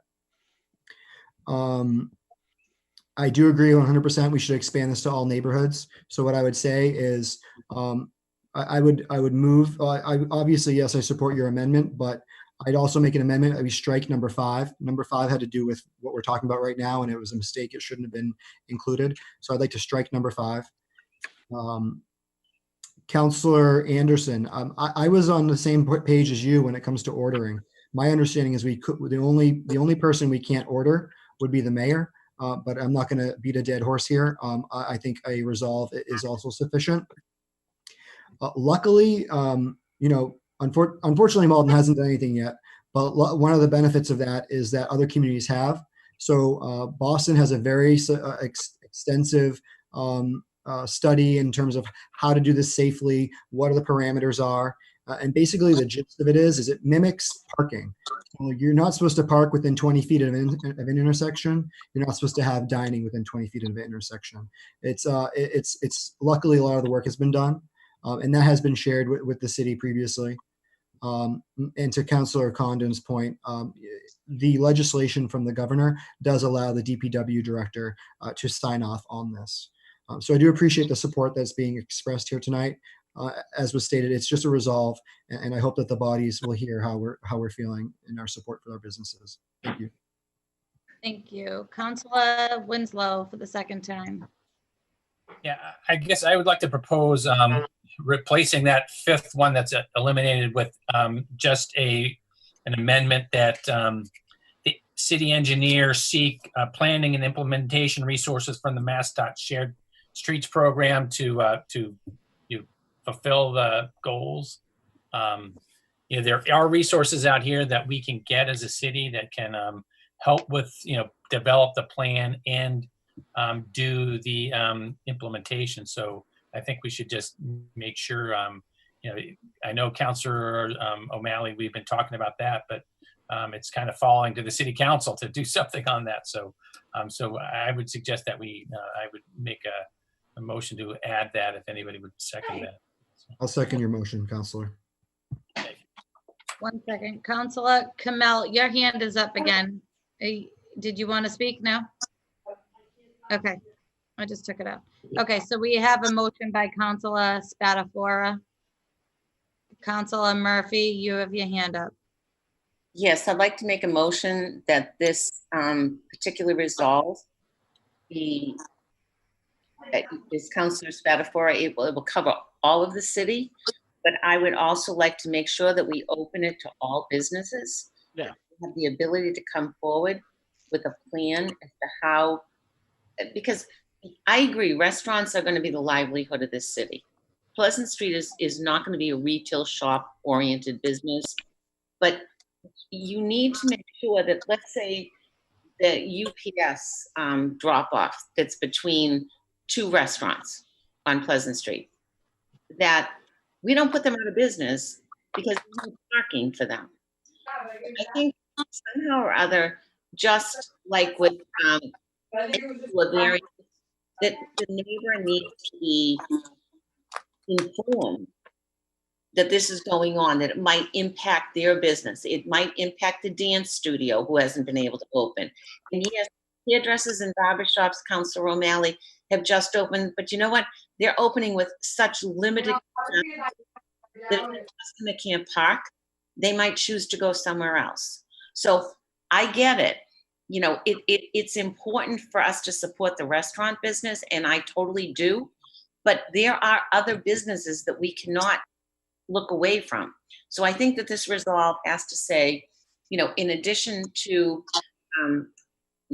citywide, that we are open to options for all businesses to be able to increase their foot traffic, whatever it might be.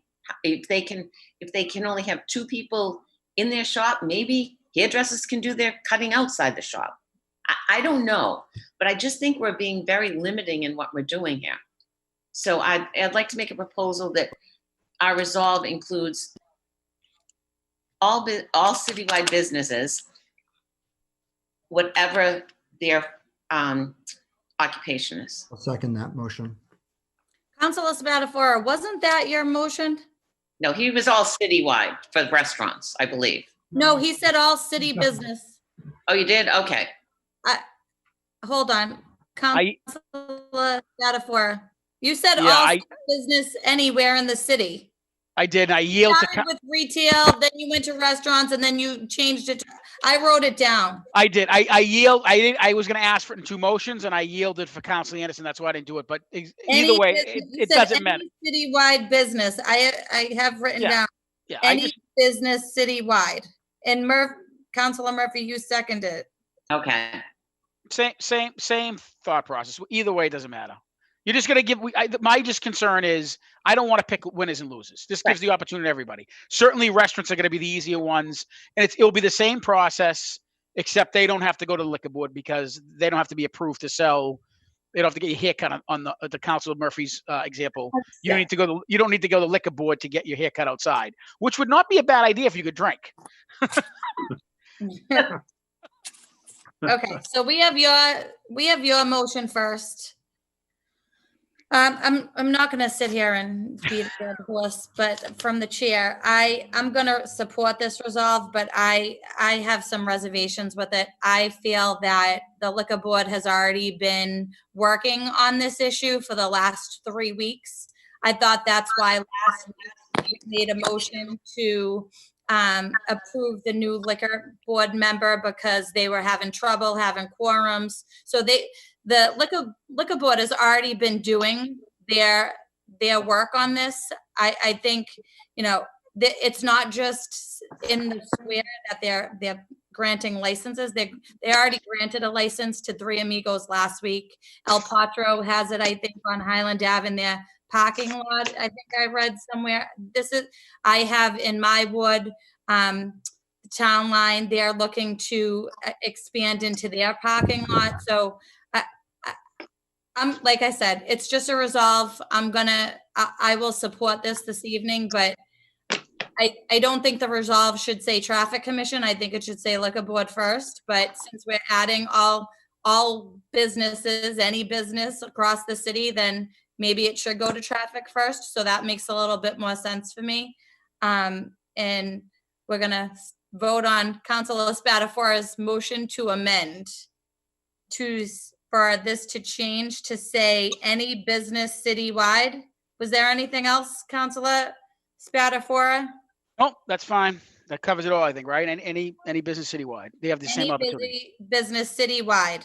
Yeah, they can apply for the same, whatever we come up with in terms of qualifications, right? Or application, they would apply for it. Okay.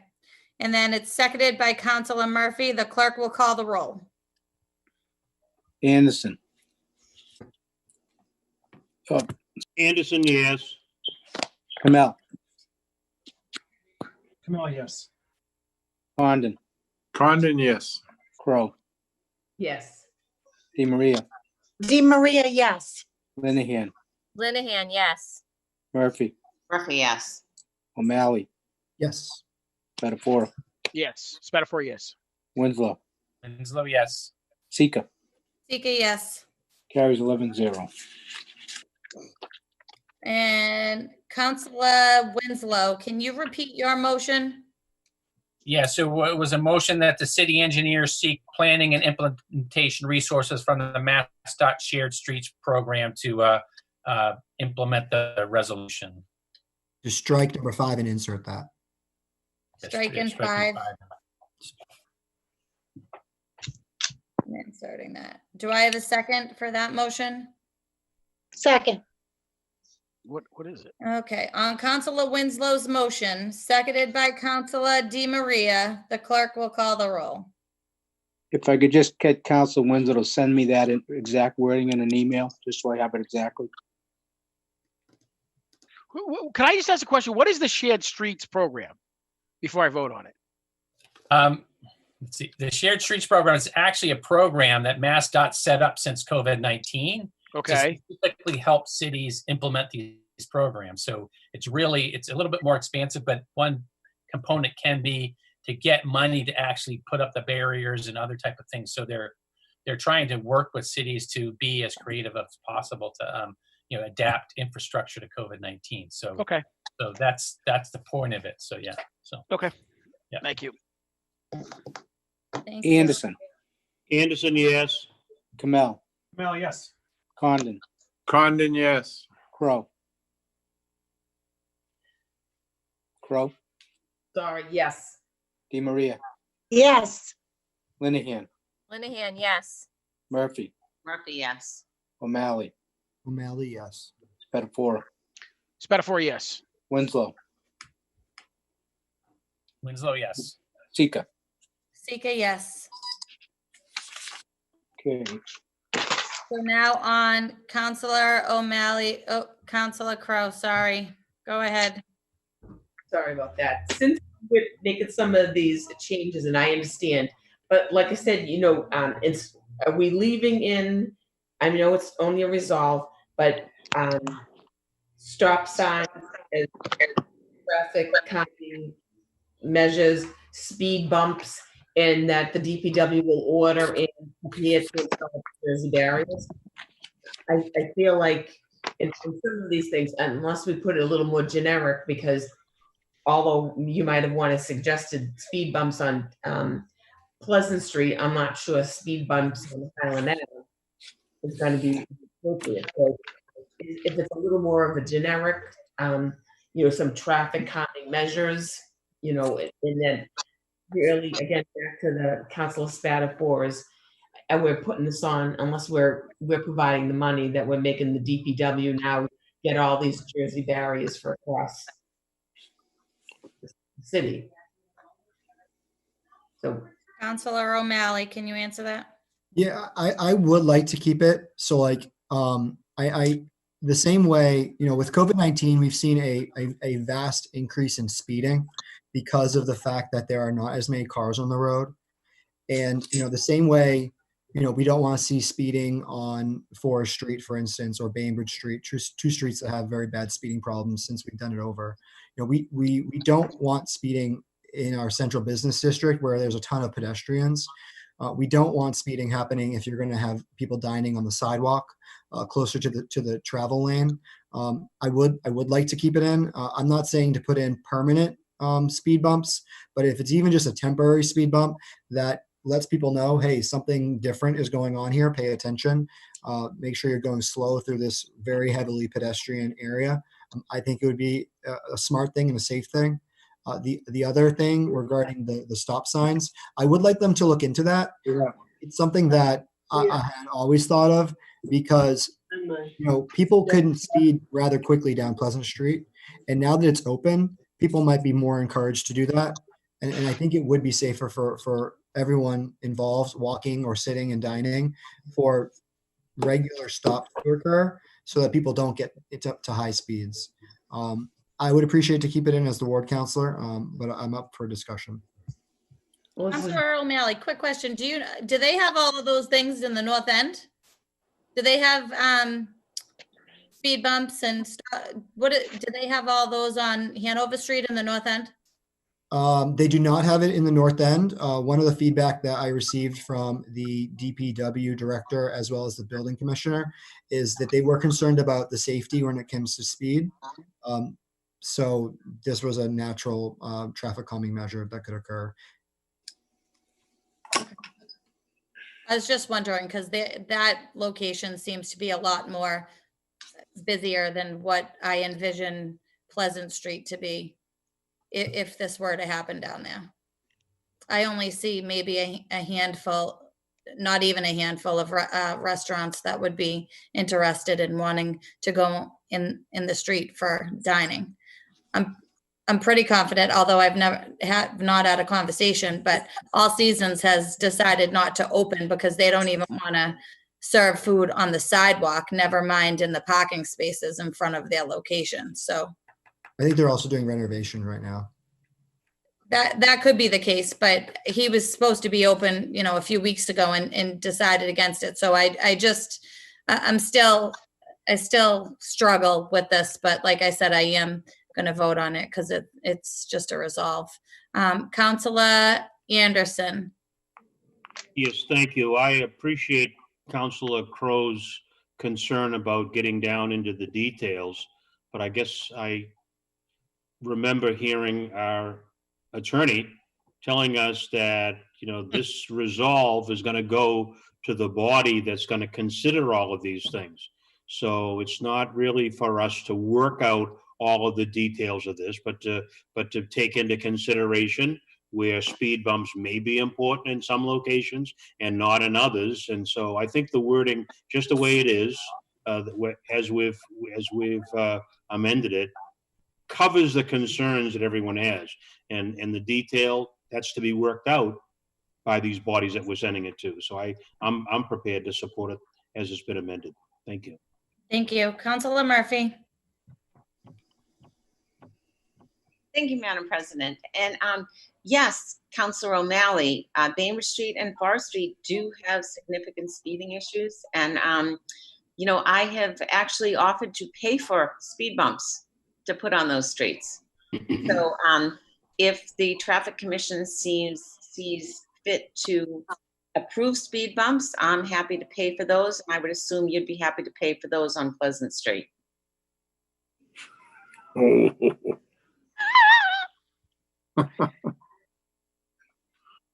Are you good, Councillor Murphy? Councillor Murphy. Can we vote? Okay. So we're good. We got amendments now. Councillor O'Malley, you have a motion for the Motion to approve as amended. As amended. I did not hear you. You just. It was probably just me. Okay. Do we have a second for Councillor O'Malley's motion? I do want to second it, but I want a point of information. Have we had votes on all the amendments? We've done both of the amendments. Both, just the two of them and then nothing else. Okay. Yep. So now we're going to vote on the amended resolve. Okay. The clerk will call the roll. Anderson. Anderson, yes. Kamel, Kamel, yes. Condon, Condon, yes. Grow, Yes. DiMaria, DiMaria, yes. Linehan, Linehan, yes. Murphy, Murphy, yes. O'Malley, O'Malley, yes. Spatafora, Spatafora, yes. Winslow, Winslow, yes. Sika, Sika, yes. carries 11-0. Next order of business. Paper 220-26-20, resolved that the Director of the Malden Redevelopment Authority appear before the Finance Committee to provide a comprehensive overview of the finances of the MRA, including an overview of revenues, expenses, assets, and liabilities. Councillor O'Malley. Thank you, Madam President. So this is basically, we get this information annually. There's an annual report that usually comes out of the MRA. This one particularly, I think it's important that we get a little bit lower level of detail, a little higher level of detail. The MRA generally is a creation of the city of Malden. And so I think as a city, we just have to be aware of how that entity is operating financially. Because if something was to ever happen with the MRA, all of the liability from the MRA would flow back to the city of Malden. So this is just for information purposes. The fiscal year ends today. An annual report is primarily generated anyway, and the hope is that the MRA will be able to appear before the Finance Committee in September. So they have all of the summer to kind of produce this, and then we can have a more in-depth discussion about the finances of the MRA. Thank you. Councillor DiMaria. Thank you, Madam President, and thank you to the sponsors of this resolve. I think it will be fascinating. I'm sure that the Malden redevelopment will, rise to the occasion and present their finances in our subcommittee. And my only ask is that my name is added to that as a co-sponsor, but I am definitely in support of this. Thank you. Thank you. Anyone else? Councilor Spatafora, did you raise your hand or no? I did. I didn't do virtually though. I did physically. Thank you. Thank you, Madam President. I joined the sponsor too. I think it's a good paper. I think it's always a good check-in just to look at any financial body tied to the city. We do know there's been some changes over there in terms of they recently, I think maybe 2 years ago or a year ago, they changed over their parking contract from LARS to this new one.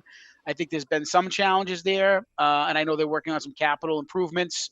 But to Councilor O'Malley's point, I think it's a good exercise, regardless of the time of year, just to check in with this body to find out how they are doing fiscally, and I support it, and I look forward to that discussion in the fall. Thank you. Councilor Condon. Thank you, Madam President.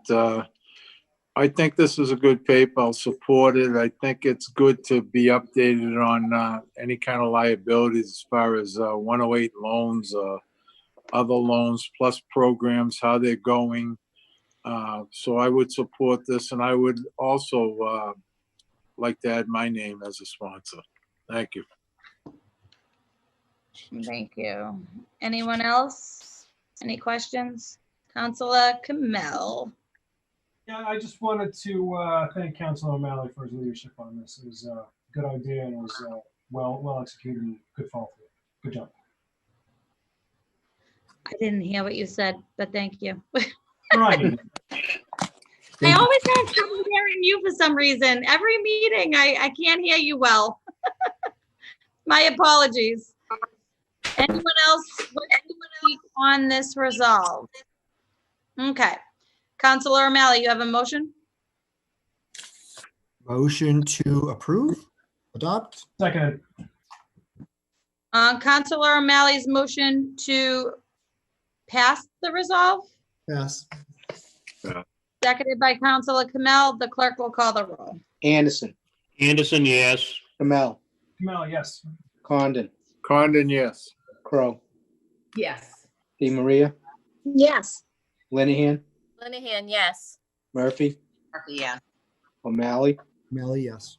Spatafora, Spatafora, yes. Winslow, Winslow, yes. Sika, Yes. carries 11-0. Next order of business. Paper 221-20, order that the council work with Human Resources to post for the position of Director of Assessing. Thank you. As many of you may know by this posting, our city assessor, Jim O'Brien, has submitted his retirement. His last full day of employment with the city of Malden will be July 17th. So I wanted to get this out, looking at options on how we were going to move forward with the hiring of this position. Councillor DeMaria. Thank you, Madam President, and thank you for putting the order on the docket. My suggestion might be to stay with in-house first prior to launching it live everywhere else. And my other suggestion might be to work within the salary range that is already in place. So those are my. Okay, hold on one second. I got a few hands. Councilor Spatafora. I'll yield my time. You what? I'll yield. Okay. I forgot my question. I'm sorry. Councilor Kamel. I'm also having a moment of memory to keep Craig. No, I know my question. My question is, didn't we just recently, and I apologize, didn't we just recently say something about advertising in-house versus Well, isn't that something that we? Yeah, but I don't think it's passed yet. But if it were to pass, yes. Oh, it's on the. Well, you would do it like any other job, right? It would go internally first, and then we would go externally, probably within 2 weeks or a week. I mean, it's not nothing. Is that in rules and ordinance right now? So I think it's on tonight's docket to be passed. It is. Yeah, it's tonight. It hasn't been passed yet. Committee report. Yeah. All right. Thank you. Sorry. Okay, Councilor O'Malley. I appreciate what Councilor Kamel is bringing up. Councilor DeMaria, you know I respect you greatly, but I do think it's important that we cast a wide net when it comes to new talent in our community. Yep. And obviously, if there's an internal candidate who is completely qualified and blows the other external candidates out of the water, then we will go with that person. But I do think it's important that we give all of our residents, as well as anyone who's qualified, an opportunity to apply for the position. I do know one of the things that we've been trying to do is to hire more staff that actually represent our community and what they look like and the languages that they speak. Obviously, the most qualified candidate will get the job, but I do think it's important that we open up the pool of applicants externally as well as internally. Thank you. Councilor Condon. Yeah, I didn't hear, you broke up, Council President. When is O'Brien's last day? His last day is July 17th. Okay. I believe that we have to get this advertised as soon as possible. Prepare maybe for a special meeting and get somebody in place. Anybody internally can apply for the position, but we have to expand our search to make sure we get the right people in place. Bob Donnelly, he's had some issues, so we're not sure exactly. Health issues. Yes. You just can't say issues. Well, health issues. Well, you're only concerned about your pedicure. Yeah. I'll get down there. No, Bob had some health issues, but we need to get this position out so that we're ahead of the game here, because it's very, very important. And if there's an internal candidate, certainly they'd be considered, but has to be advertised. So I think it should be done tomorrow. Thank you.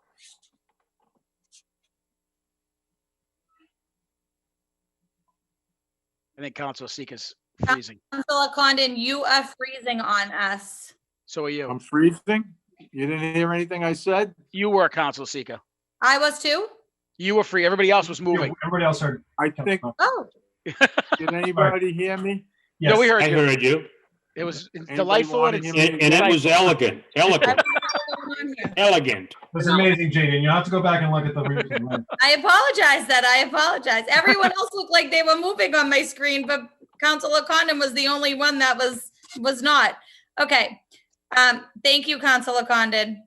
Councilor Spatafora. This is what I wanted to say. Thank you. I agree with everything all the council said. I think it should be internal, post the job immediately. And I would say we probably should have a special meeting once we get to the candidates. But I would do what we've done in the past is the president can have the ability to get a small group of councils, maybe 1 or 2, and do kind of a search committee and bring back the better candidates. I would probably recommend at least a finance person, Councilor Kamel, to enjoy his summer, to be on that committee, and maybe 1 other ones.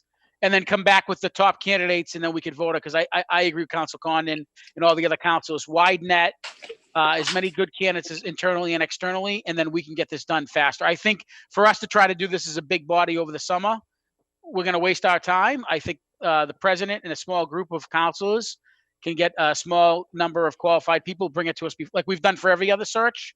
And if we have to meet in August to vote on them, we'll get that done. I just think time is in the essence. We're running into the 4th next week. You're probably 2 weeks before you get the post out there. So you're middle of July now. So that would be my recommendation. Councilor Spatafora, I have being on the search committee a few summers back. I would hope that we don't do another search committee. Time is of the essence, and who's scheduled with vacations and this and that throughout the summer. I say we just post the job, whether it's externally for 1 week and then we go out after 1 week into the other. I would hope that we don't do a search committee. Just my opinion. Councilor Murphy. Thank you, Council President. Although search committees are great, okay, and do include a number of people, I do believe that in today's financial element that we're all facing, the assessor's office is the office that brings in the revenue. Okay, that is where all of our real estate taxes, our personal property taxes come from. We cannot be without a leader in that department. This job needs to be filled ASAP with somebody who can actually do the job, do it well, deal with residential property, deal with commercial issues, because it's not an easy job. Okay, there are a lot of issues that go along with this job. So I would be well in support of the motion tonight to let you move forward to try to, find a good selection of candidates to bring before the council, not just one, but, multiple candidates, so that we can have a choice of who is going to bring us forward. Because as I said, this is an extreme revenue source. If we have someone internally, that's great. Our controller hired our current treasurer. I think it's a great morale boost when you can, bring someone that's in the fold into a new position. But I think speed is of the essence right now, especially with what we're faced with local aid coming from the state, decreased revenues, and other issues that might come through all of the issues that an assessor's office handles when people challenge what the tax rate is. So I think we need to move forward with this ASAP. So I am in full support of this motion. Great, thank you. Councilor Anderson. Thank you, Madam President. I'm in support of moving quickly on this as well, casting the net wider. Perhaps we can find the appropriate selectee for that faster. So let's cast the net out there. I would also say that this is such an important position. I'm sorry that we have such a short window, a small window. If usually people, when they're going to retire, we kind of get an inkling of that ahead of time, so we're not pushed up against the wall.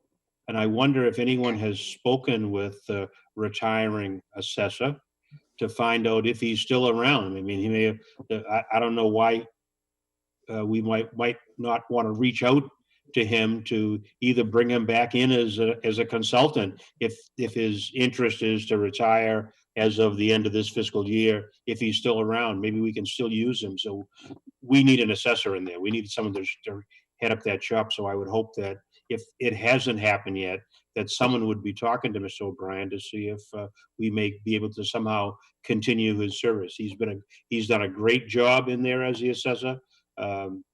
Brought great expertise into that office, and I hope we can keep him just a little bit longer. Thank you. Thank you. Councillor Kamel.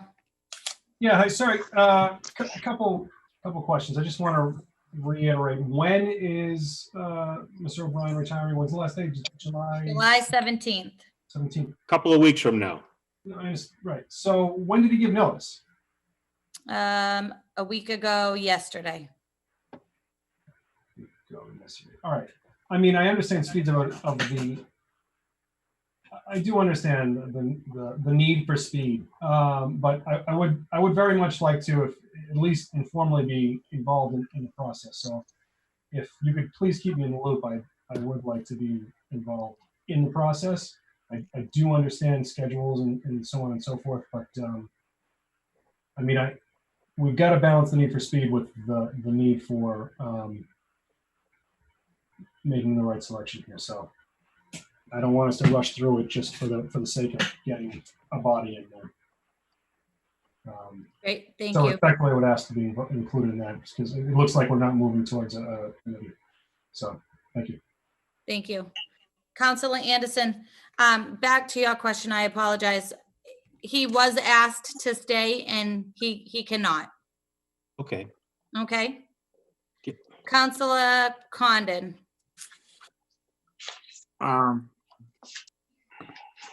Very, very important that we move on this.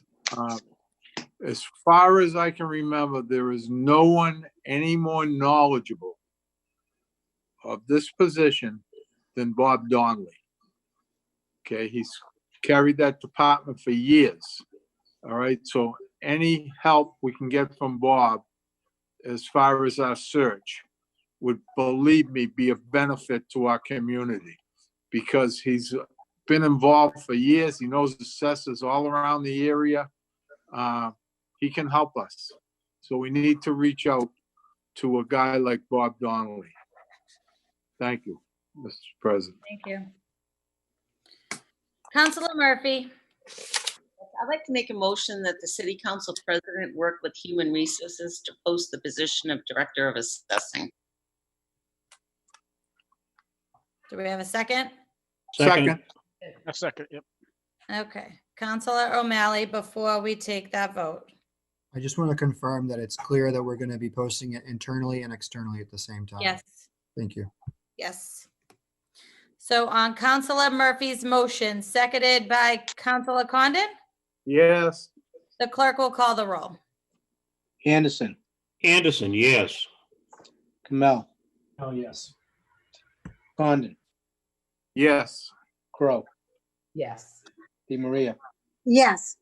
Linehan, Linehan, yes. Murphy, Murphy, yes. O'Malley, O'Malley, yes. Betafora, It's better for yes.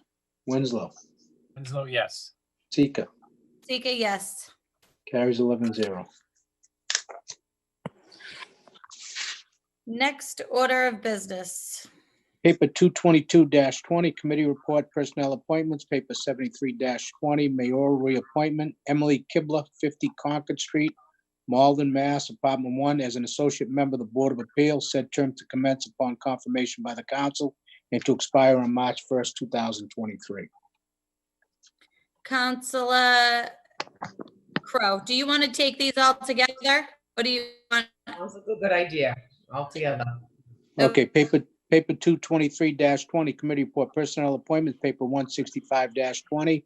Order that mayoral appointment of Matthew Byrne, 80 Cross Street, Malden, Mass. Be appointed as a member of the Conservation Commission. Said term to commence upon his confirmation by the city council and to expire on October 1st, 2021. Matt will replace Peter Santangelo, who resigned. Paper 224-20, committee report, personnel appointment, paper 166-20. Order that mayoral appointment, Kim Zimowski, 169 Fells Way, East Malden, be appointed as member of the Conservation Commission. Said term to commence upon his confirmation by the city council and to expire on February 3rd, 2021. Kirk will fulfill an unexpired term of Brian Kremer, who moved out of the city. Motion to receive the committee report. On Councilor Crow's motion to receive the committee report, all those, clerk will call the roll. Anderson, Anderson, yes. Kamel, Kamel, yes. Condon, Condon, yes. Crow, Yes. Di Maria, Yes. Linehan, Linehan, yes. Murphy. Murphy, Yep, I mean, Murphy, yes, sorry. okay, that's all right. O'Malley, Yes. Spatafora, It's better for a yes. Winslow, Winslow, yes. Sika, Sika, yes. carries 11-0. Councilor Crow for the committee.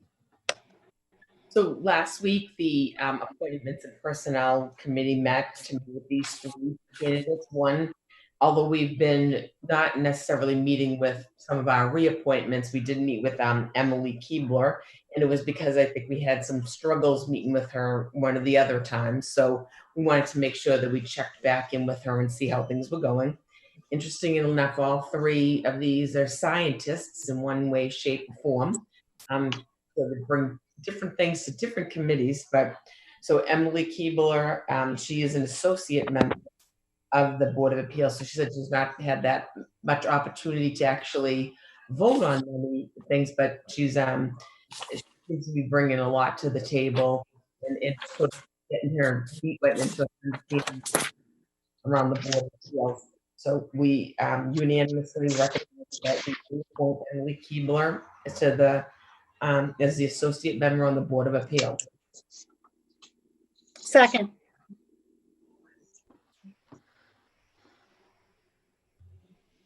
On Councilor Crow's motion, seconded by Councilor Di Maria, the clerk will call the roll. Anderson, Anderson, yes. Kamel, Kamel, yes. Condon, Condon, yes. Crow, Yes. Di Maria, Yes. Linehan, Linehan, yes. Murphy, Murphy, yes. O'Malley, Yes. Spatafora, Better for a yes. Winslow, Winslow, yes. Sika, Sika, yes. appointment carries 11-0. So actually, these two will kind of take together. So Matt Byrne and Kirk Zimowski, hope I'm saying his name right if he's on, both going to be appointed to the Conservation Commission. And again, both scientists in different ways. And Matt studies wetlands and ecology, and he had worked for 20 years at the state, the Division of Fishery and Wildlife. But he really brings a whole wealth of knowledge around there. And Kirk does geology, environmental sciences, and he is one of the things he likes. He's looking at is data analysis, and he kind of talked a little bit about sort of figuring out, how things are working together in some of our wetlands and other conservation areas. So it really is a nice compliment, these two working together. I think some of the councils were there and were quite impressed by both their resumes and their answers, and feeling really grateful that we'll have them on the this is a very important commission. So the committee voted unanimously to recommend both Matt Byrne and Kirk Zimowski to the Conservation Commission. I make that motion. Second. Second. On Councilor Crow's motion, seconded by Councilor Di Maria, the clerk will call the roll. Anderson, Anderson, yes. Kamel, Mel, yes. Condon, Condon, yes. Crow, Yes. Di Maria, Yes. Linehan, Linehan, yes. Murphy, Murphy, yes. O'Malley, Yes. Spatafora, Spatafora, yes. Winslow, Winslow, yes. Sika. Sika, yes. Carries 11-0.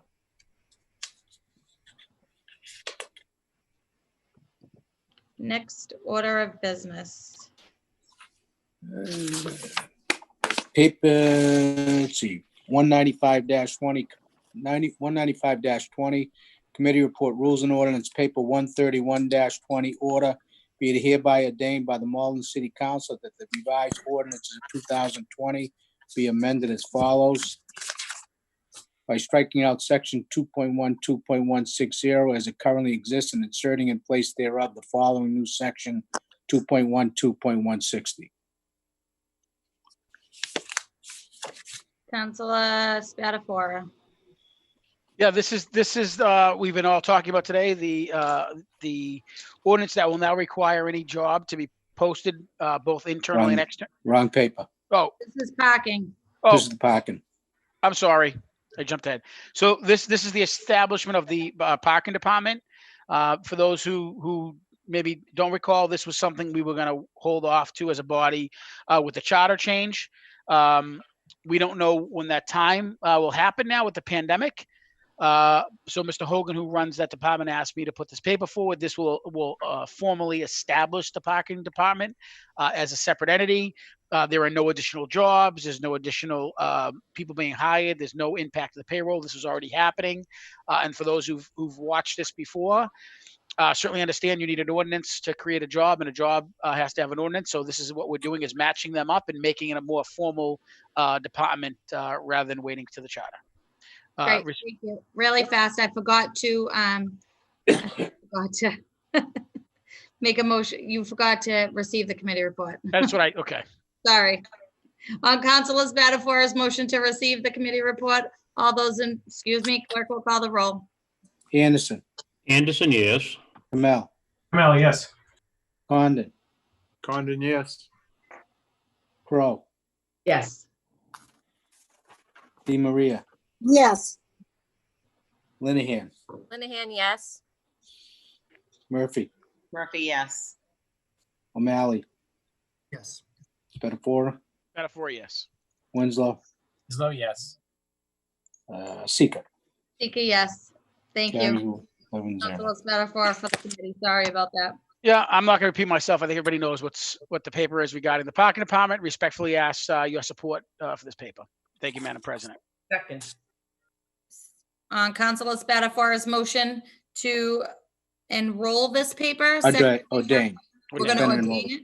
Ordain it, yep. It's been enrolled already. We enrolled it already. Sorry, I apologize. Seconded by Councilor Crowe. The clerk will call the roll. Anderson, Anderson, yes. Kamel, Mel, yes. Condon, Condon, yes. Crow, Yes. Di Maria, Yes. Linehan, Linehan, yes. Murphy, Murphy, yes. O'Malley, Yes. Spatafora, Spatafora, yes.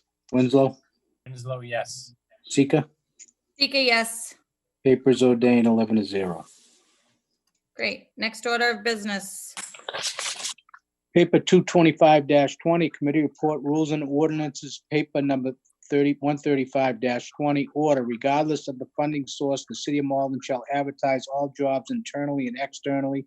The Human Resource Department will initiate both internal and external advertisement immediately after it is authorized.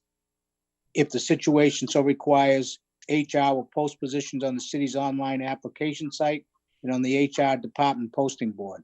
Additional posting areas such as newspapers, industry, specific websites, etc., may be coordinated and paid for by the Human Resource Department.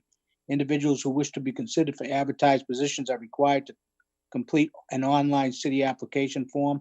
Current city employees may apply for these positions and will be considered with other external applicants. On Councilor Spatafora's motion to receive the committee report, the clerk will call the roll. Anderson, Anderson, yes. Kamel, Oh, yes. Condon, Condon, yes. Condon. I mean, Condon, yes. Crow. Crow. Yes. That was a Di test. Maria, Yes. Linehan, Linehan, yes. Murphy, Murphy, yes. O'Malley, O'Malley, yes. Spatafora, It's better for yes. Winslow, Winslow, yes. Sika. Sika, yes. Committee report is received 11-0. Councilor Spatafora for the committee. Thank you, Madam President. I'm sorry, I jumped the gun. Now, paper 135-20. The clerk said it best. Don't really need, I think, to explain any more. This is a paper that will require all jobs now to be posted in the city of Malden. The ones just, the footnote there is civil service jobs have their own processing. And we will get the first test hopefully in a couple days now with the city assessor. So any questions, happy to answer, but respectfully ask for your support. Councilor Kamel has his hand up. Thank you. Thank you, Council President. Thank you, Chairman Spatafora, for your work on this as all the items through Rules and Ordinance. I want to say good job on this. I'm very supportive of this. I think it's a good part of the strategy that we should have towards opening up our postings and our ability for people to interact with with their government in their city. And I think it's a good step toward diversity that's going to make these positions reflect the city that we all serve. And I hope we continue to sort of build that structure, but this is an excellent first step. I want to continue for their work. Thank you, Council. I appreciate it. Thank you. Does Councilor Spatafora have a second? Councilor Second. Councilor Spatafora's motion, seconded by Councilor Kamel. Oh, Councilor O'Malley. Hold on. Sorry. No worries. We thought you were seconding. I also wanted to thank Councilor Spatafora. I think this is a great opportunity to make sure that we're getting a wide pool of applicants. We've had trouble with that in the past. So there's not just the fact that we need to post the positions, but sometimes it's also how long we post them for.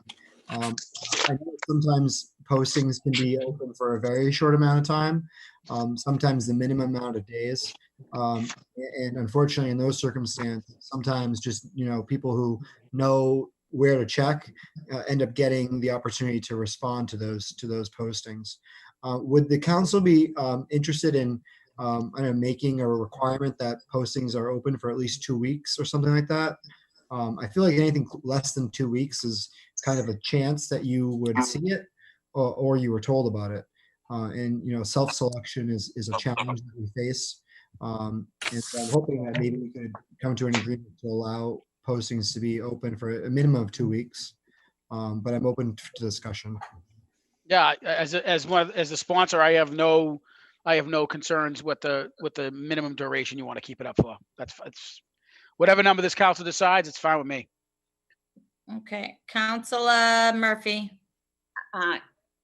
Yes, thank you, Council President. I mean, I have over the years sent a number of postings from the city website to my constituents, and I think for the most part, they're at least 14 days. It's something that we certainly could check with our HR director on, but I don't ever remember seeing anything that was short of 10 days. I mean, they usually have some length to them. So I think we can, look to our HR director to say what's the appropriate time, whether it's 10 days or 14 days or whatever. And I don't want the public who's listening tonight to think that we haven't been posting jobs. True. Because we do post jobs. And I'm going to say in my history in the city of Malden, probably 95% of the jobs have always been posted. There's just a few that haven't been posted, which has brought this to the attention of the ordinance committee. So, I want the general public to know that this is not something new. The city of Malden has, in my tenure here, always posted jobs on the city website I have many times shared them on Facebook and shared them through my council listserv for Ward 5. So I don't want people to think that we've been hiding things over the last years, because we haven't.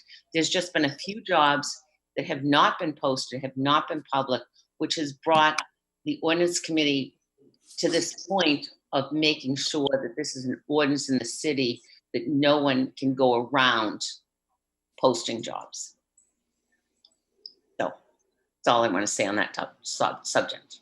Thank you. Councillor Linehan.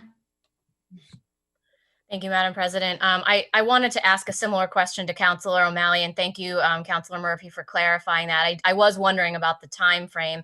Being new myself, you know, I am concerned that we want to just broaden the pool and also give a lot of people the opportunity to see the postings. And I know when this came up in the Rules and Ordinance Committee, I was glad to be given the opportunity to speak a little bit about this, because this is an area that I feel really passionately about. And I'm thankful that the committee saw fit to add the language that I had suggested about putting this into the HR budget, because I do think that it's important not to rely on individual department resources to be able to advertise things widely. It makes me feel really good living here, knowing that we are taking these issues of diversity so much more seriously lately. And I know this is going to be a great start, and that we have a lot more work to do. I would also just encourage all of us and anybody watching that when we see these postings, that we share them widely with our networks. I think that one of the ways that we can help broaden the pool of applicants is tapping into the extended networks that may be a little bit more diverse than the folks that we've hired in the past, and that just benefits everybody. And I think as we get into more and more funding and putting resources towards having someone focused on diversity, equity, and inclusion, as we begin to hire and look at these applicant pools, we may find that we may have to go back and extend them even more if we don't get applicants of color or a sufficiently, you know, reflective pool of the demographics of the city. And I just want to thank everybody who's taken the step to get us to this point, but encourage us to be open to doing even more in the future. Great, thank you. Councillor Anderson. Yes, thank you. I certainly support the idea of reaching out widely and seeking out applicants from those areas that we are underrepresented in. I just point out to you that there is what has been a long tradition has been the positions like those in the mayor's office have been the people who have served at the pleasure of the mayor, that haven't gone through the posting positions. You know, when a new mayor comes in, that person is able to bring his staff that he wishes and so forth. So I would just point out that this would call for all, if this is calling for all positions to be posted, and I just bring that to your attention, whether or not that's what the intention of the sponsor of the paper is.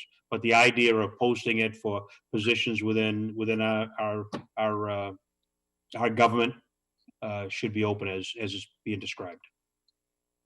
Thank you. Councillor Di Maria. Thank you, Madam President. And I do support this ordinance. I think it's absolutely fantastic that one would think we've always done this, but to have it in an ordinance, I think it validates it. I would definitely support a 2-week posting.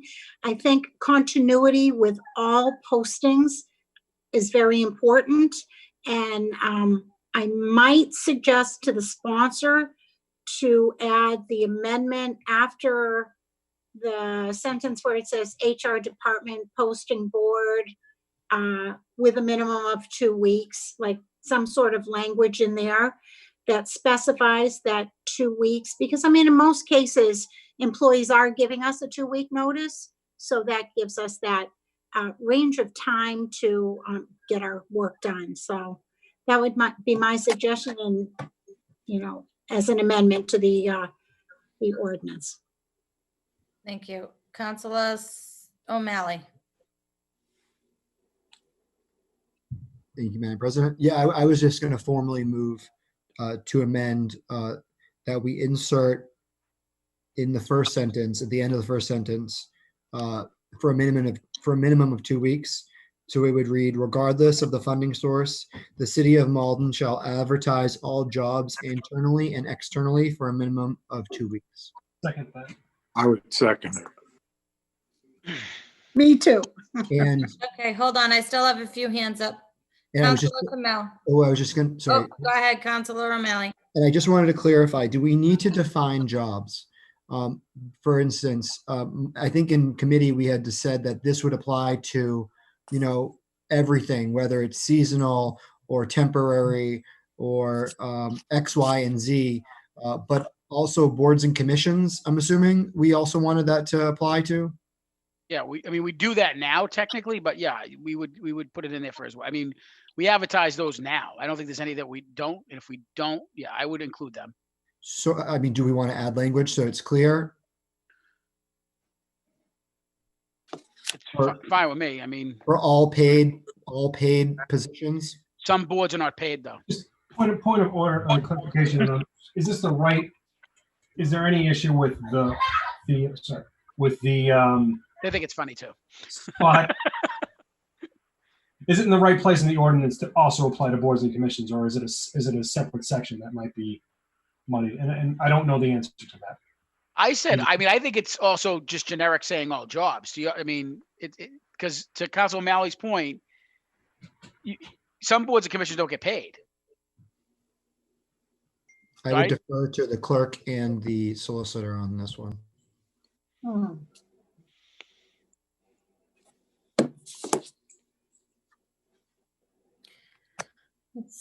So can we keep debating while they look that up? Is that okay? Yeah, that's fine. Yeah. I mean, Hold on 1 second. I'm going to go to Councilor Winslow. Is that okay? Well, I have had my hand up for a bit. I don't know if you've noticed. Oh, I thought we were waiting for. No. I mean, Councilor O'Malley has that question, and I do want to make a comment on something else. Is that Go okay? ahead. Yeah. No. So I think Councilor Anderson brings up a good point in terms of positions at the pleasure of the mayor. However, I still would say that we should make it still known. I mean, he'll be able to hire who he wishes to, but I think in terms of transparency and ability to sort of send a signal out that we are looking for folks, that those should be also included in this. I mean, I would just say this to Councilor Anderson's point: the staff that serves at the mayor, they only serve at the mayor and they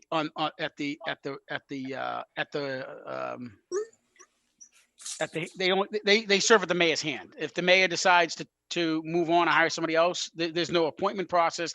They are city employees, but that's how the mayor's office works. So I wouldn't consider them. I mean, they just don't fall because it's up to the mayor completely. Those are his jobs. Well, we can still have a requirement that's posted and known about, right? I mean, I think it'd be a tough one because it's the mayor's. There's no body. It's him.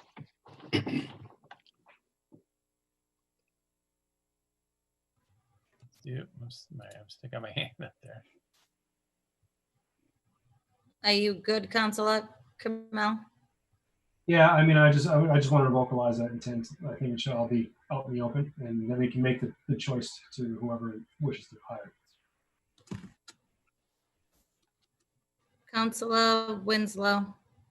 Yeah, I know some of the things came up in committee, and we discussed, and I think we really wanted to do a very broad thing. I brought up internships, and I know in other cities, even like chiefs of staff have been posted and that type of thing at the MMA website.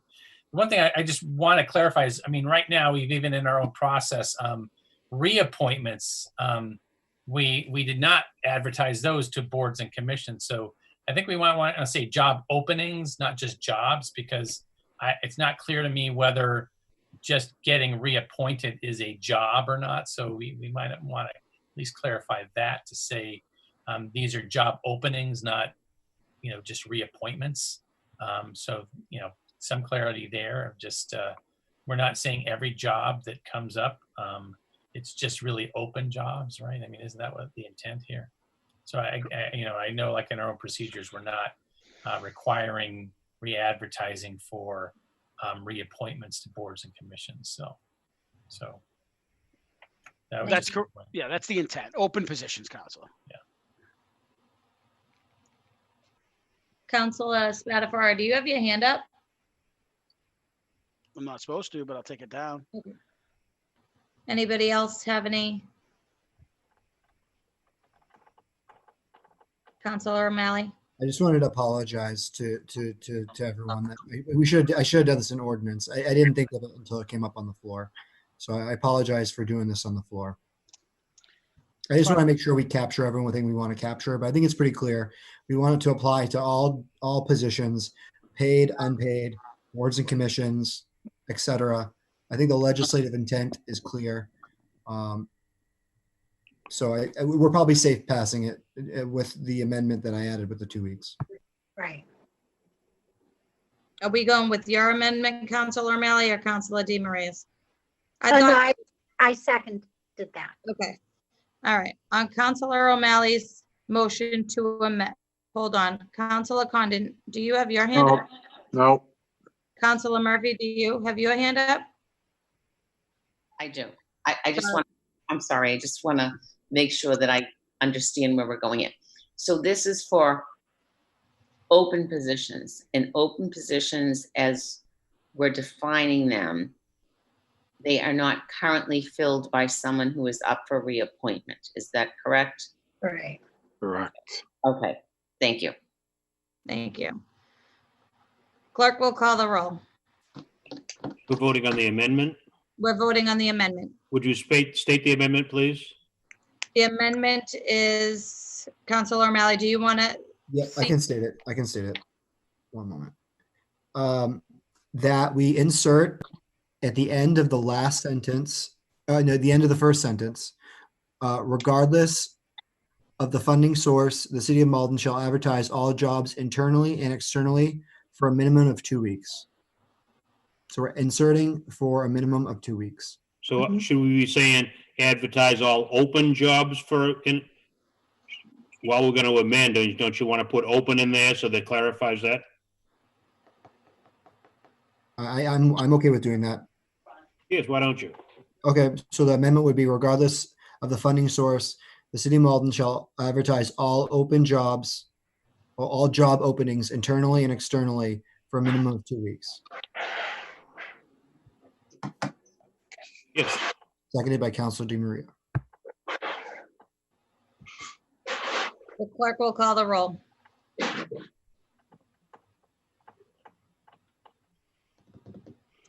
Hold on.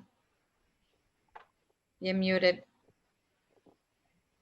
Anderson, Anderson, yes. Kamel, Mel, yes. Condon, Condon, yes. Crow,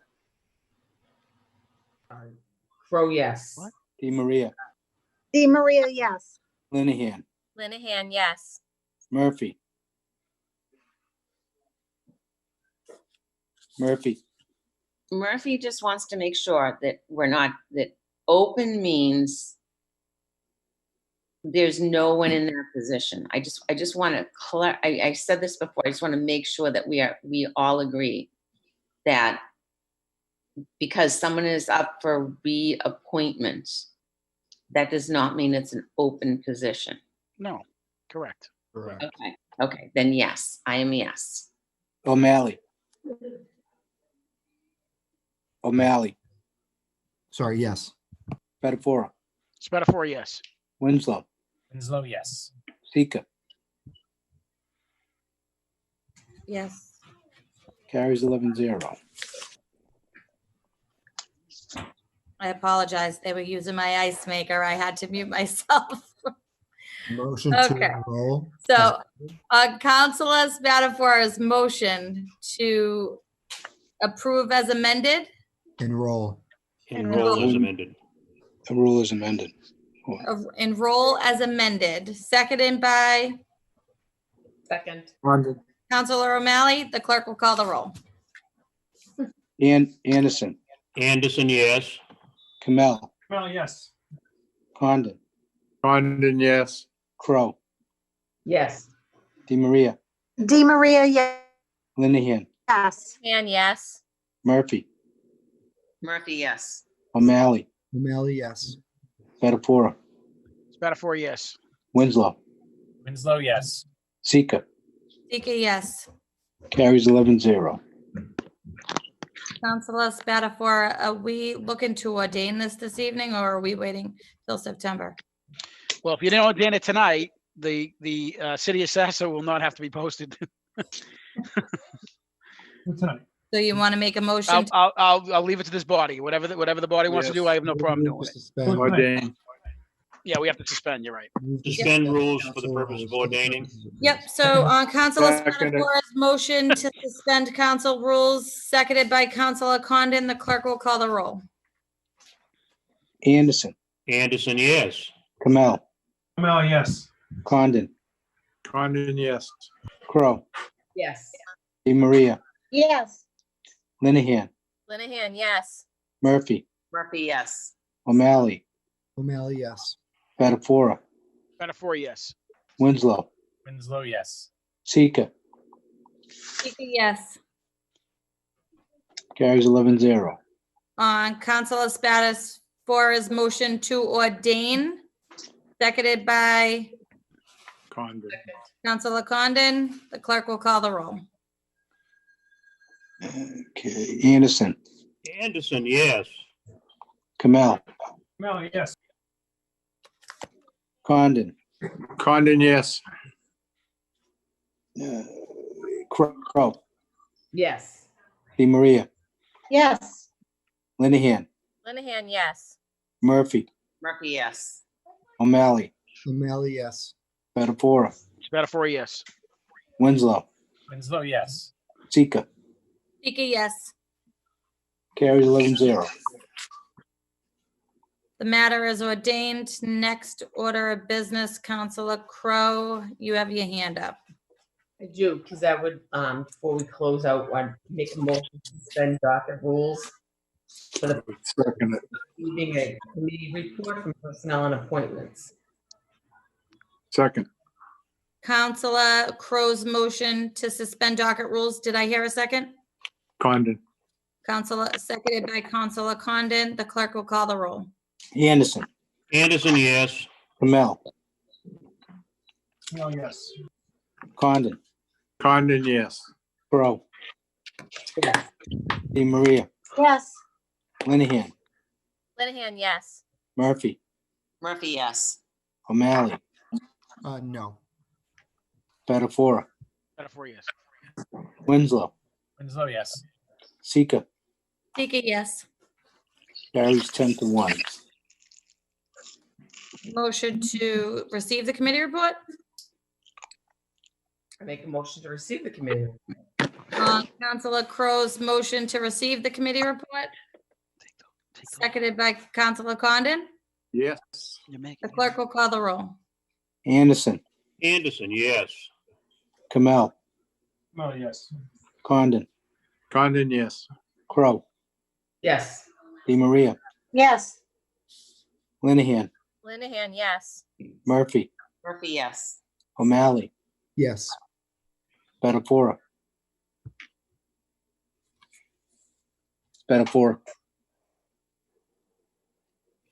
Button stuck. Spatafor, yes. Sorry, Council. Winslow, Winslow, yes. Seeker, Speaker, yes. carries 11-0. Councilor Crowe for the committee. Thank you, Madam President. And last night, the Appointments and Personnel Committee met to conduct interviews of the 5 candidates that applied for the vacant seat on the cemetery board. And each candidate brought a varying perspective as what they could bring to the board. And each one of them were really clearly very passionate about the community. So it was a wonderful night meeting with all. Committee voted to recommend Sheila Famano to fulfill the vacant position on the Cemetery Commission that is vacated by David Ranu Treasurer, with the term to expire March 1st, 2022. Make that motion. I would second it. Councilor Crowe's motion to appoint Sheila Fermano to the cemetery board, seconded by Councilor Condon. The clerk will call the roll. Anderson, Anderson, yes.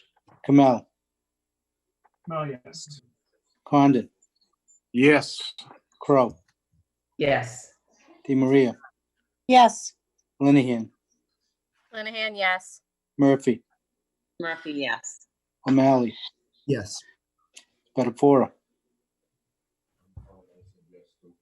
Spatafora, Button, sorry. Spatafora, yes. Winslow, Winslow, yes. Sika. Sika, yes. Appointment carries 11-0. Next order of business. Docket's clear. Counselor, I have my hand up. Oh, I apologize, Councilor Di Maria. Thank you. I just wanted to just speak just for a minute about the very important vote that we took last evening. And I do want to say that we had 6, just to embellish what Councilor Crowe had said, we had 6 applicants, and we had 3 women, 3 men. They were all vastly different with experience and education and even age. I do think that it was wonderful that they all had the commonality of loving Malden and being very interested in our cemetery board. And I do have to say, while, there's questionable with the diversity of some of the applicants, Mrs. Romano comes to the cemetery board as the first woman to ever be appointed on that board. So for me personally, I am just very happy that we have diversified that that board. So I just wanted to add that to the vote that we just took. Thank you, Madam President. Councilor Crowe. It's not about this, but I have another motion to suspend docket rules for the purposes of receiving a committee report. Do we have? Second. If we are, did we already do that? Can I just go into the second? Out of our meeting that was last night, because it's the same exact meeting. So, and thank you, Councilor Di Maria. Yes, you're right. Although I will correct her, we met with 6 people, but only 5 were interviewed for the cemetery board. And last night we met with Miss Frances Lim in her appointment to the liquor board. And as we talked about this morning, I mean, I felt like it was this morning, how busy the liquor board has been trying to get these restaurants, their outdoor seating and everything else. And Miss Lynn is from Shanghai, China. She has a master's in computer science, been in the United States for 36 years. And as she made her way, she has 2 children that are all adults now and moved off, but made her way right here in Malden. She's very excited to get involved with the liquor board. She with Lee Kinnan, the chair of the liquor board, and who's very confident that she's really going to bring a wealth of knowledge and support to that board. And so the committee recommends that Frances Lynn is confirmed as a member of the liquor board. It's a mayoral appointment. We have to suspend rules for this again, right? Yep. So on Councilor Crowe's motion to suspend docket rules, seconded by Councilor Anderson. Yes. The clerk will call the roll.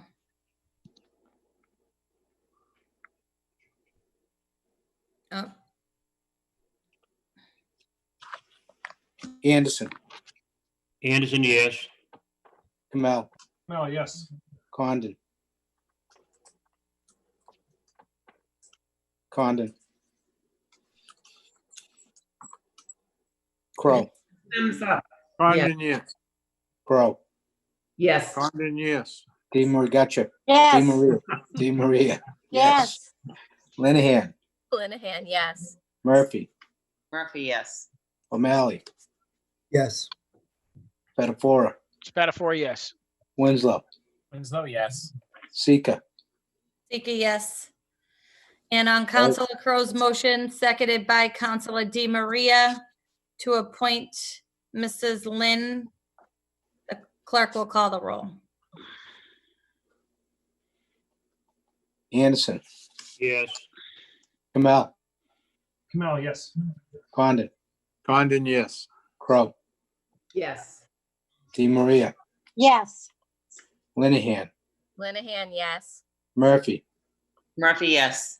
O'Malley, Yes. Spatafora, Spatafora, yes. Winslow, Winslow, yes. Sika. Sika, yes. Appointment is confirmed 11-0. Next order of business. Docket is clear. Councilor Murphy. Are you personal privilege already? You're muted. I can't hear you. I said, yeah, I just got into personal privilege first. Okay, personal privilege. So a couple of things I just wanted to say. First of all, I want to wish everybody a happy July 4th, happy and safe July 4th. Please beware of the fireworks that are going on and make sure that your family's safe from those. And secondly, I want to very sadly announce that in case people are waiting for the Fairy House Festival, that due to state laws, et cetera, the Fairy House Festival, which is always scheduled for the weekend, the Saturday before the 4th of July weekend, will not take place this year on August 29th. We are looking to see if we might be able to move it to September, if everything works well, or early October.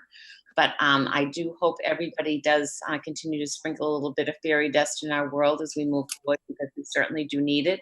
And building a fairy house is a great craft for children during the summer when you're looking for something to do with your young ones, because we will have, Mother Nature will be back with the Fairy House Festival at some point. And then lastly, I just want to say that last week, Councillor Anderson and I celebrated Phyllis Knight's 100th birthday in Wood 5, down on the corner of Plaisted and Dell Street. And that was the 3rd centurion that Wood 5 had in the last couple of months. And I'm happy to announce that I just got word from Forest Hill Park that Wood 5 has a 4th centurion.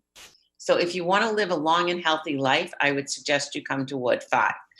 So in closing, I want to wish everybody a wonderful summer and a healthy and safe summer. And just thank you for being part of Malden and supporting everything that we do. And come live in Ward 5 if you want to live to 100. So. Thank you. Councilor Anderson. Thank you, Madam President. Again, happy summer to all of you, my colleagues. And this has been an interesting period of time for us, as we've had to have these meetings by Zoom. Council President, you've done a great job of keeping us going here. And as we've struggled to figure out how to get off of our muted microphones and the trouble that I've had and making sure my videos, images has come up, we somehow made it through this far. So I'm hoping that when we return in the fall, that we'll be able to move into our new home.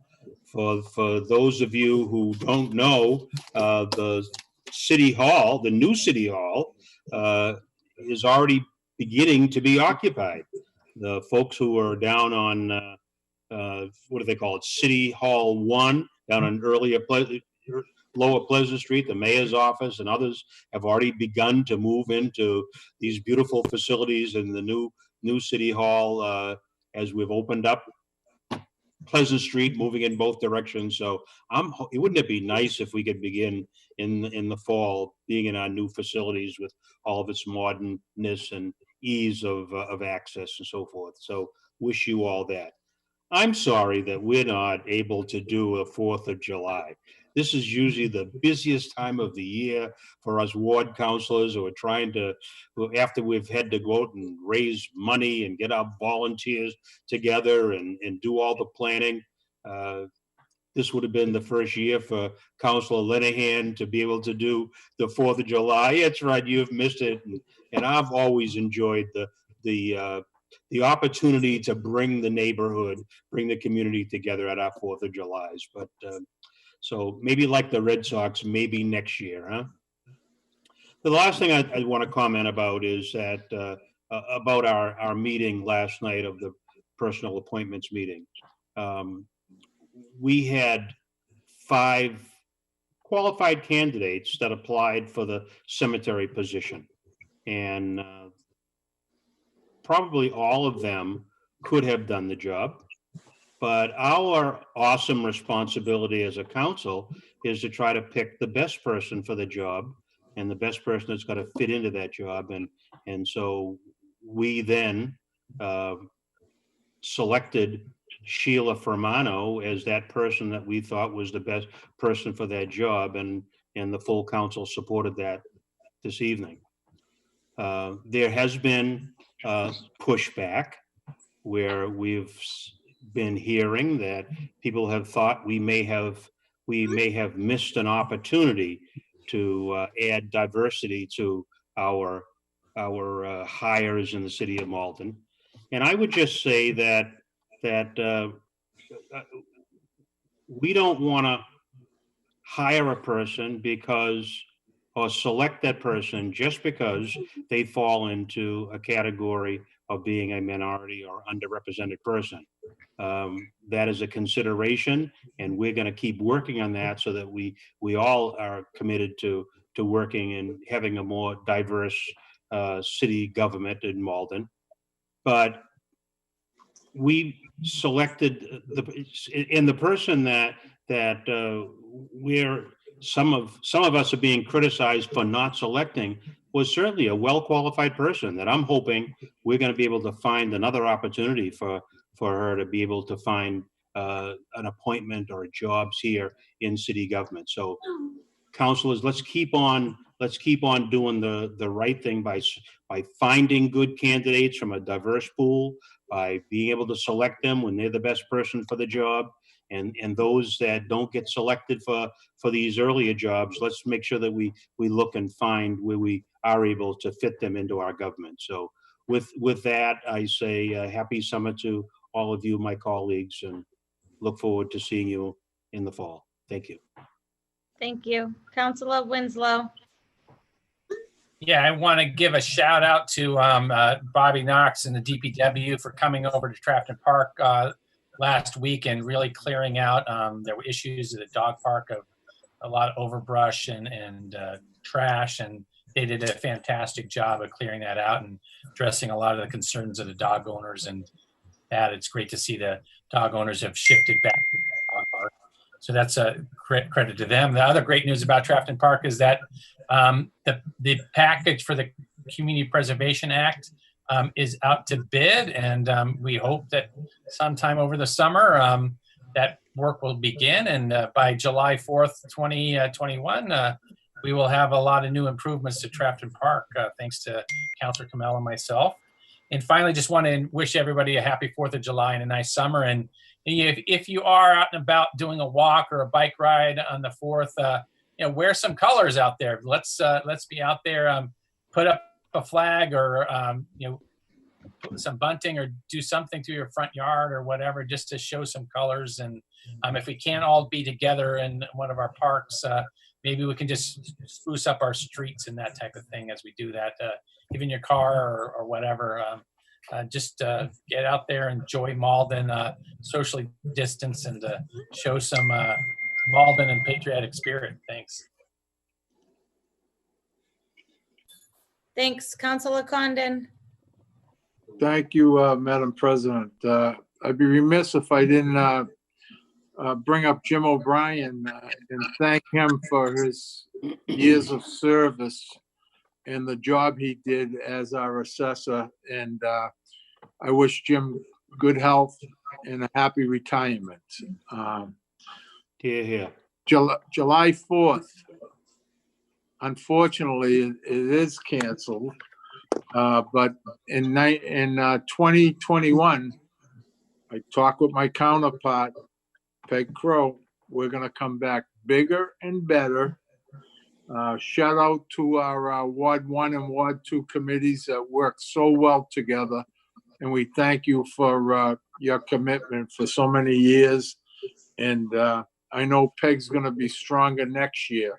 So it'll be a lot easier for me as I'll be 71. Thank you. Thank you. Councillor Kamel. Thank you.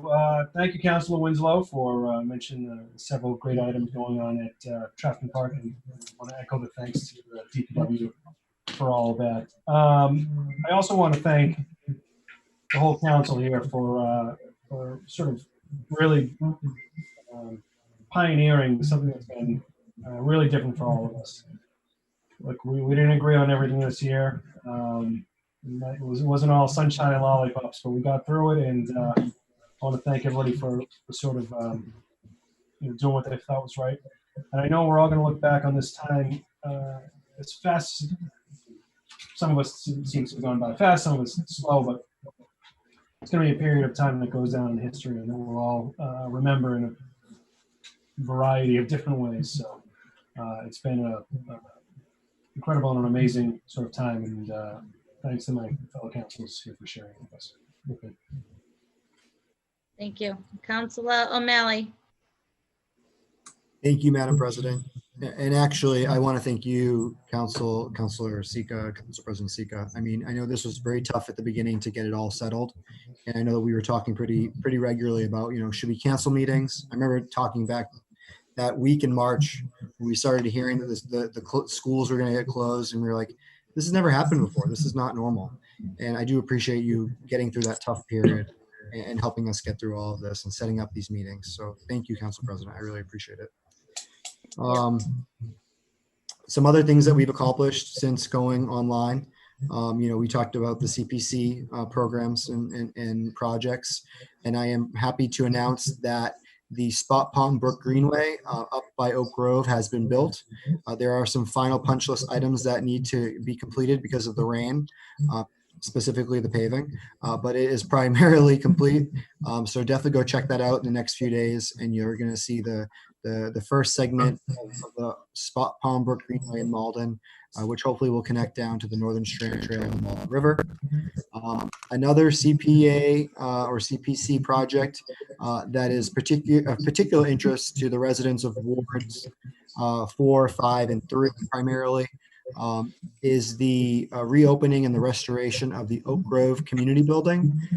The CPC committee will be having a hearing on that particular project, on the projects related to the reopening of that on July 23rd, 2020 at 6 p.m. and it's via Zoom. So go to cityofmalden.org for more information on that. And finally, without beating a dead horse, this Independence Day is going to be very different than the past ones because we're going to be getting together for the first time in a very long time, maybe 100 years. But I think that, one of the things that COVID-19 has, I think, batted home is kind of what's important, and that's community. So, connect with your neighbors, be socially distant, but there's still ways that we can respectfully and safely celebrate Independence Day. Thank you. Thank you. Councillor Crowe. Thank you, Madam President. And like my counterparts, I just want to wish everybody a safe and happy 4th of July and summer. It's sort of surreal. I don't feel like the 4th of July is here because I'm not figuring out the ponies got coming up.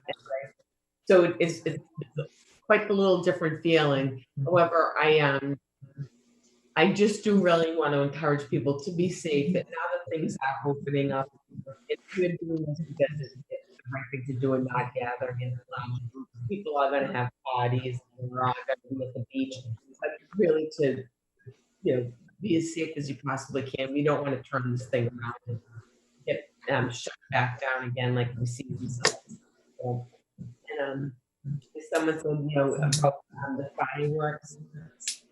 If anybody, please stop with the fireworks. I'm getting more calls about the fireworks. And the dog, who's never been afraid of fireworks, is not happy any longer. And it's dangerous. And we are lucky that we've not had an incident or a fire, due to fireworks. But they go off every single night, and it really is. It's more distressing to the neighbors. So at least wait till the 4th of July and then be done with it. Have a great summer, and I'm sure we'll talk to you all. Thank you. Councillor Di Maria. Thank you, Madam President. And I do want to just say, what a first half of 2020. I mean, who would have ever thought this? First, we had COVID-19 in March. Then we figured out how to use Zoom. Who even heard of Zoom? Then our parents at home and our guardians are now teachers of their children. So many people losing their jobs, some even their apartments and their homes. The stock market gave us very difficult days. And then we had killer bees. Remember that? Killer bees. Jeez. But then we witnessed the murder of George Floyd. But I believe the glass is half full. And there's been so much wonderful organizing. One in particular that I want to give a shout out to was the Malden High School students that organized a wonderful march. Youth really led the way. What is diversity? Diversity means a lot of things. It's individuality, uniqueness, recognizing our individual differences. These can be along the dimensions of race, ethnicity, gender, sexual orientation, socioeconomic status, age, physical abilities, religious beliefs, political beliefs, or other ideologies. How fortunate are we in Malden to have it all? So I wish each and every one of you a very safe Independence Day, and may God bless America. Thank you. Thank you. Councillor Spatafora. I'll be brief. Happy Independence Day. I also want to, wish all the Maldonians. I think all the council said it's going to be the first time in a long time where the residents don't get to experience the parks. And I say it every year. The ward councils put on, most people don't realize the amount of work they have to do to get that one day and the amount of fundraising. So by not having it, we certainly will treasure it more and probably appreciate it a little bit more next year. But I can't go not without saying that the ward councils do a lot of work for that day, and it's well worth it. But we'll certainly miss that sense of community this Independence Day. Finally, I am not going to lie. I am looking forward to going to a building and talking to adults. Hopefully, City Hall. Councilor Anderson made a great point. If you had an opportunity to tour the facility, it is a state-of-the-art building. The first floor is very much geared towards meetings and the ability to bring groups together. Some of my fellow councilors who sat in the committee did a lot of work and they got down to the nitty-gritty in terms of detail. So as a Maldonian and certainly as somebody who is a councilor, I can't wait to show that off. And finally, listen, I can't wait for school to start. I've been locked in my house now it will be 6 months in September, and I'm ready for the fall. We have a quarterback now in the Patriots. Sports are coming back, so I'm not gonna lie. I'm waiting for September anxiously. I'm ready, and I think all the councils out there, I can see your faces who have kids. You know exactly what I'm talking about. Councilor O'Malley said, "Oh, it's great in the sense of community." He has no kids. He loves it. But I'm looking forward to September and getting everybody to see everybody at the new building. Everybody enjoy your time and have a great 4th. Thank you. Councillor Linehan. I apologize. I saw your hand up earlier, and then when I went to go call on you, it was gone. So I thought you might not have wanted to speak. So That's okay. I saw that it went down. I just put it up again. No worries. So, I'll try to be brief. As we're heading into the summer, I really do want to thank all of you, thank all my colleagues for kind of initiating and mentoring me in through my first 6 months. I know I'm the newbie on the board this year, and what a year to start between COVID and the economic recession that we're in the midst of. But I do feel like thanks to all of you, I'm hitting my stride, learning a lot, and I can't wait to keep working with you after the summer. I do also want to join everyone who mentioned the 4th of July. I hope we all have a wonderful 4th, even though we can't gather together like we normally do. I really do believe that we can demonstrate our pride as Americans in Independence Day by continuing to work together on social distancing and following all the rules that we've been following during the pandemic. I know it's hard, but I really believe we can come out of this stronger and more resilient. And hopefully next year, Ward 3 is going to have twice as big of a party, although it sounds like I have some tough competition up against. And then finally, I do just want to make a special mention of the fact on a more serious note that although we're heading into our summer recess, I know a lot of our residents are still facing some very tough times, and want to remind folks that I'm available. I'm just a phone call or an email away, as I know all of us are.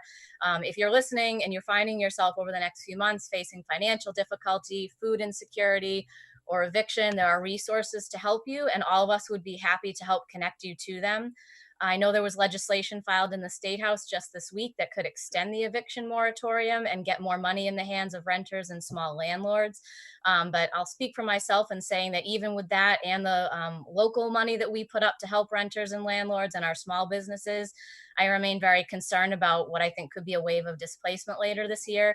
So I know for myself, I'm going to spend some time thinking about that over the summer, and I hope as a city we can come back prepared for that with some fresh policy solutions and ready to work on it in the fall. Thank you. Thank you. And from the chair, I too want to wish everybody a happy 4th of July.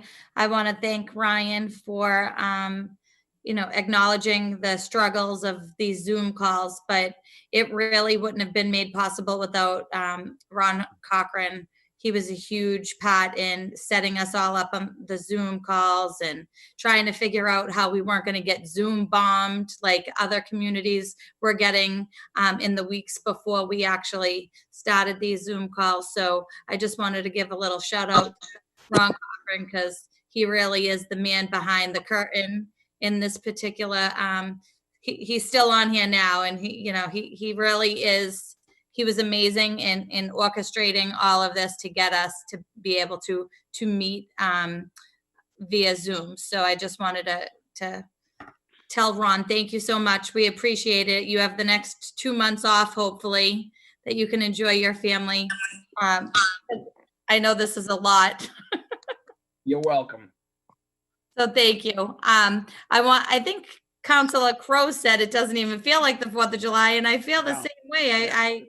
I'm usually running around, my head cut off right about today, picking up hot dogs at KM, and it's just amazing to me that I'm not. So I already booked 4th of July 2021 next year with the inflatables and have all my ducks in a row, and I can't wait for 4th of July next year. This is a big time for me. I thoroughly enjoy doing the 4th of July. I know it's a lot of work, but that kind of stuff is right up my alley. So I am sad that it's not happening this year. And hopefully I won't get used to not doing anything this Saturday, because we'll be back full force doing it next year. So I just wanted to thank you all for being patient, and getting through the last 3 months. It's been extremely difficult, but I think we've done a really good job at making it happen and getting done what we've needed to get done. And hopefully when we meet again in September, we'll be in the new city hall in our new digs. So do I have a motion to recess? Motion to recess. At the call of the chair. At the call of the chair. Second. I don't know who said it first. Does anybody? We all have. Can we just explain to our community what that means? What recessing to call the chair? Recessing to the call of the chair means that we will recess till September unless there's some important business that comes up before then. Then we will come back in from the recess to conduct that business. And then we will once again recess to the call of the chair until we come back the Tuesday after Labor Day. Awesome. Thank you. Thank you. The further explanation of that would be that if we had just adjourned, then we could be called back at the pleasure of the mayor to come back. This way, the control of the city council coming back into session, if necessary, rests with the president of the city council. Great. Thank you, Councilor Anderson. So City Clerk, you can pick one of the people that yelled. So I think I have it. I do have it. You think you got it? Whose I do, motion yeah. was it? I have Council Condon and Councilor Anderson seconded. Okay. I hope I'm right. Condon, motion seconded by Councilor Anderson to recess. The clerk will call the roll. Anderson. Yes. Kamel. Yes. Condon. Condon, yes. Crowe. Yes. DeMaria. Yes. Linehan. Linehan, yes. Murphy. Murphy, yes. O'Malley. O'Malley, yes. Spatafora. Spatafora, yes. Winslow. Winslow, yes. Sika. Sika, yes. Carries 11-0. Good night, everyone. Good night. Good night. All right.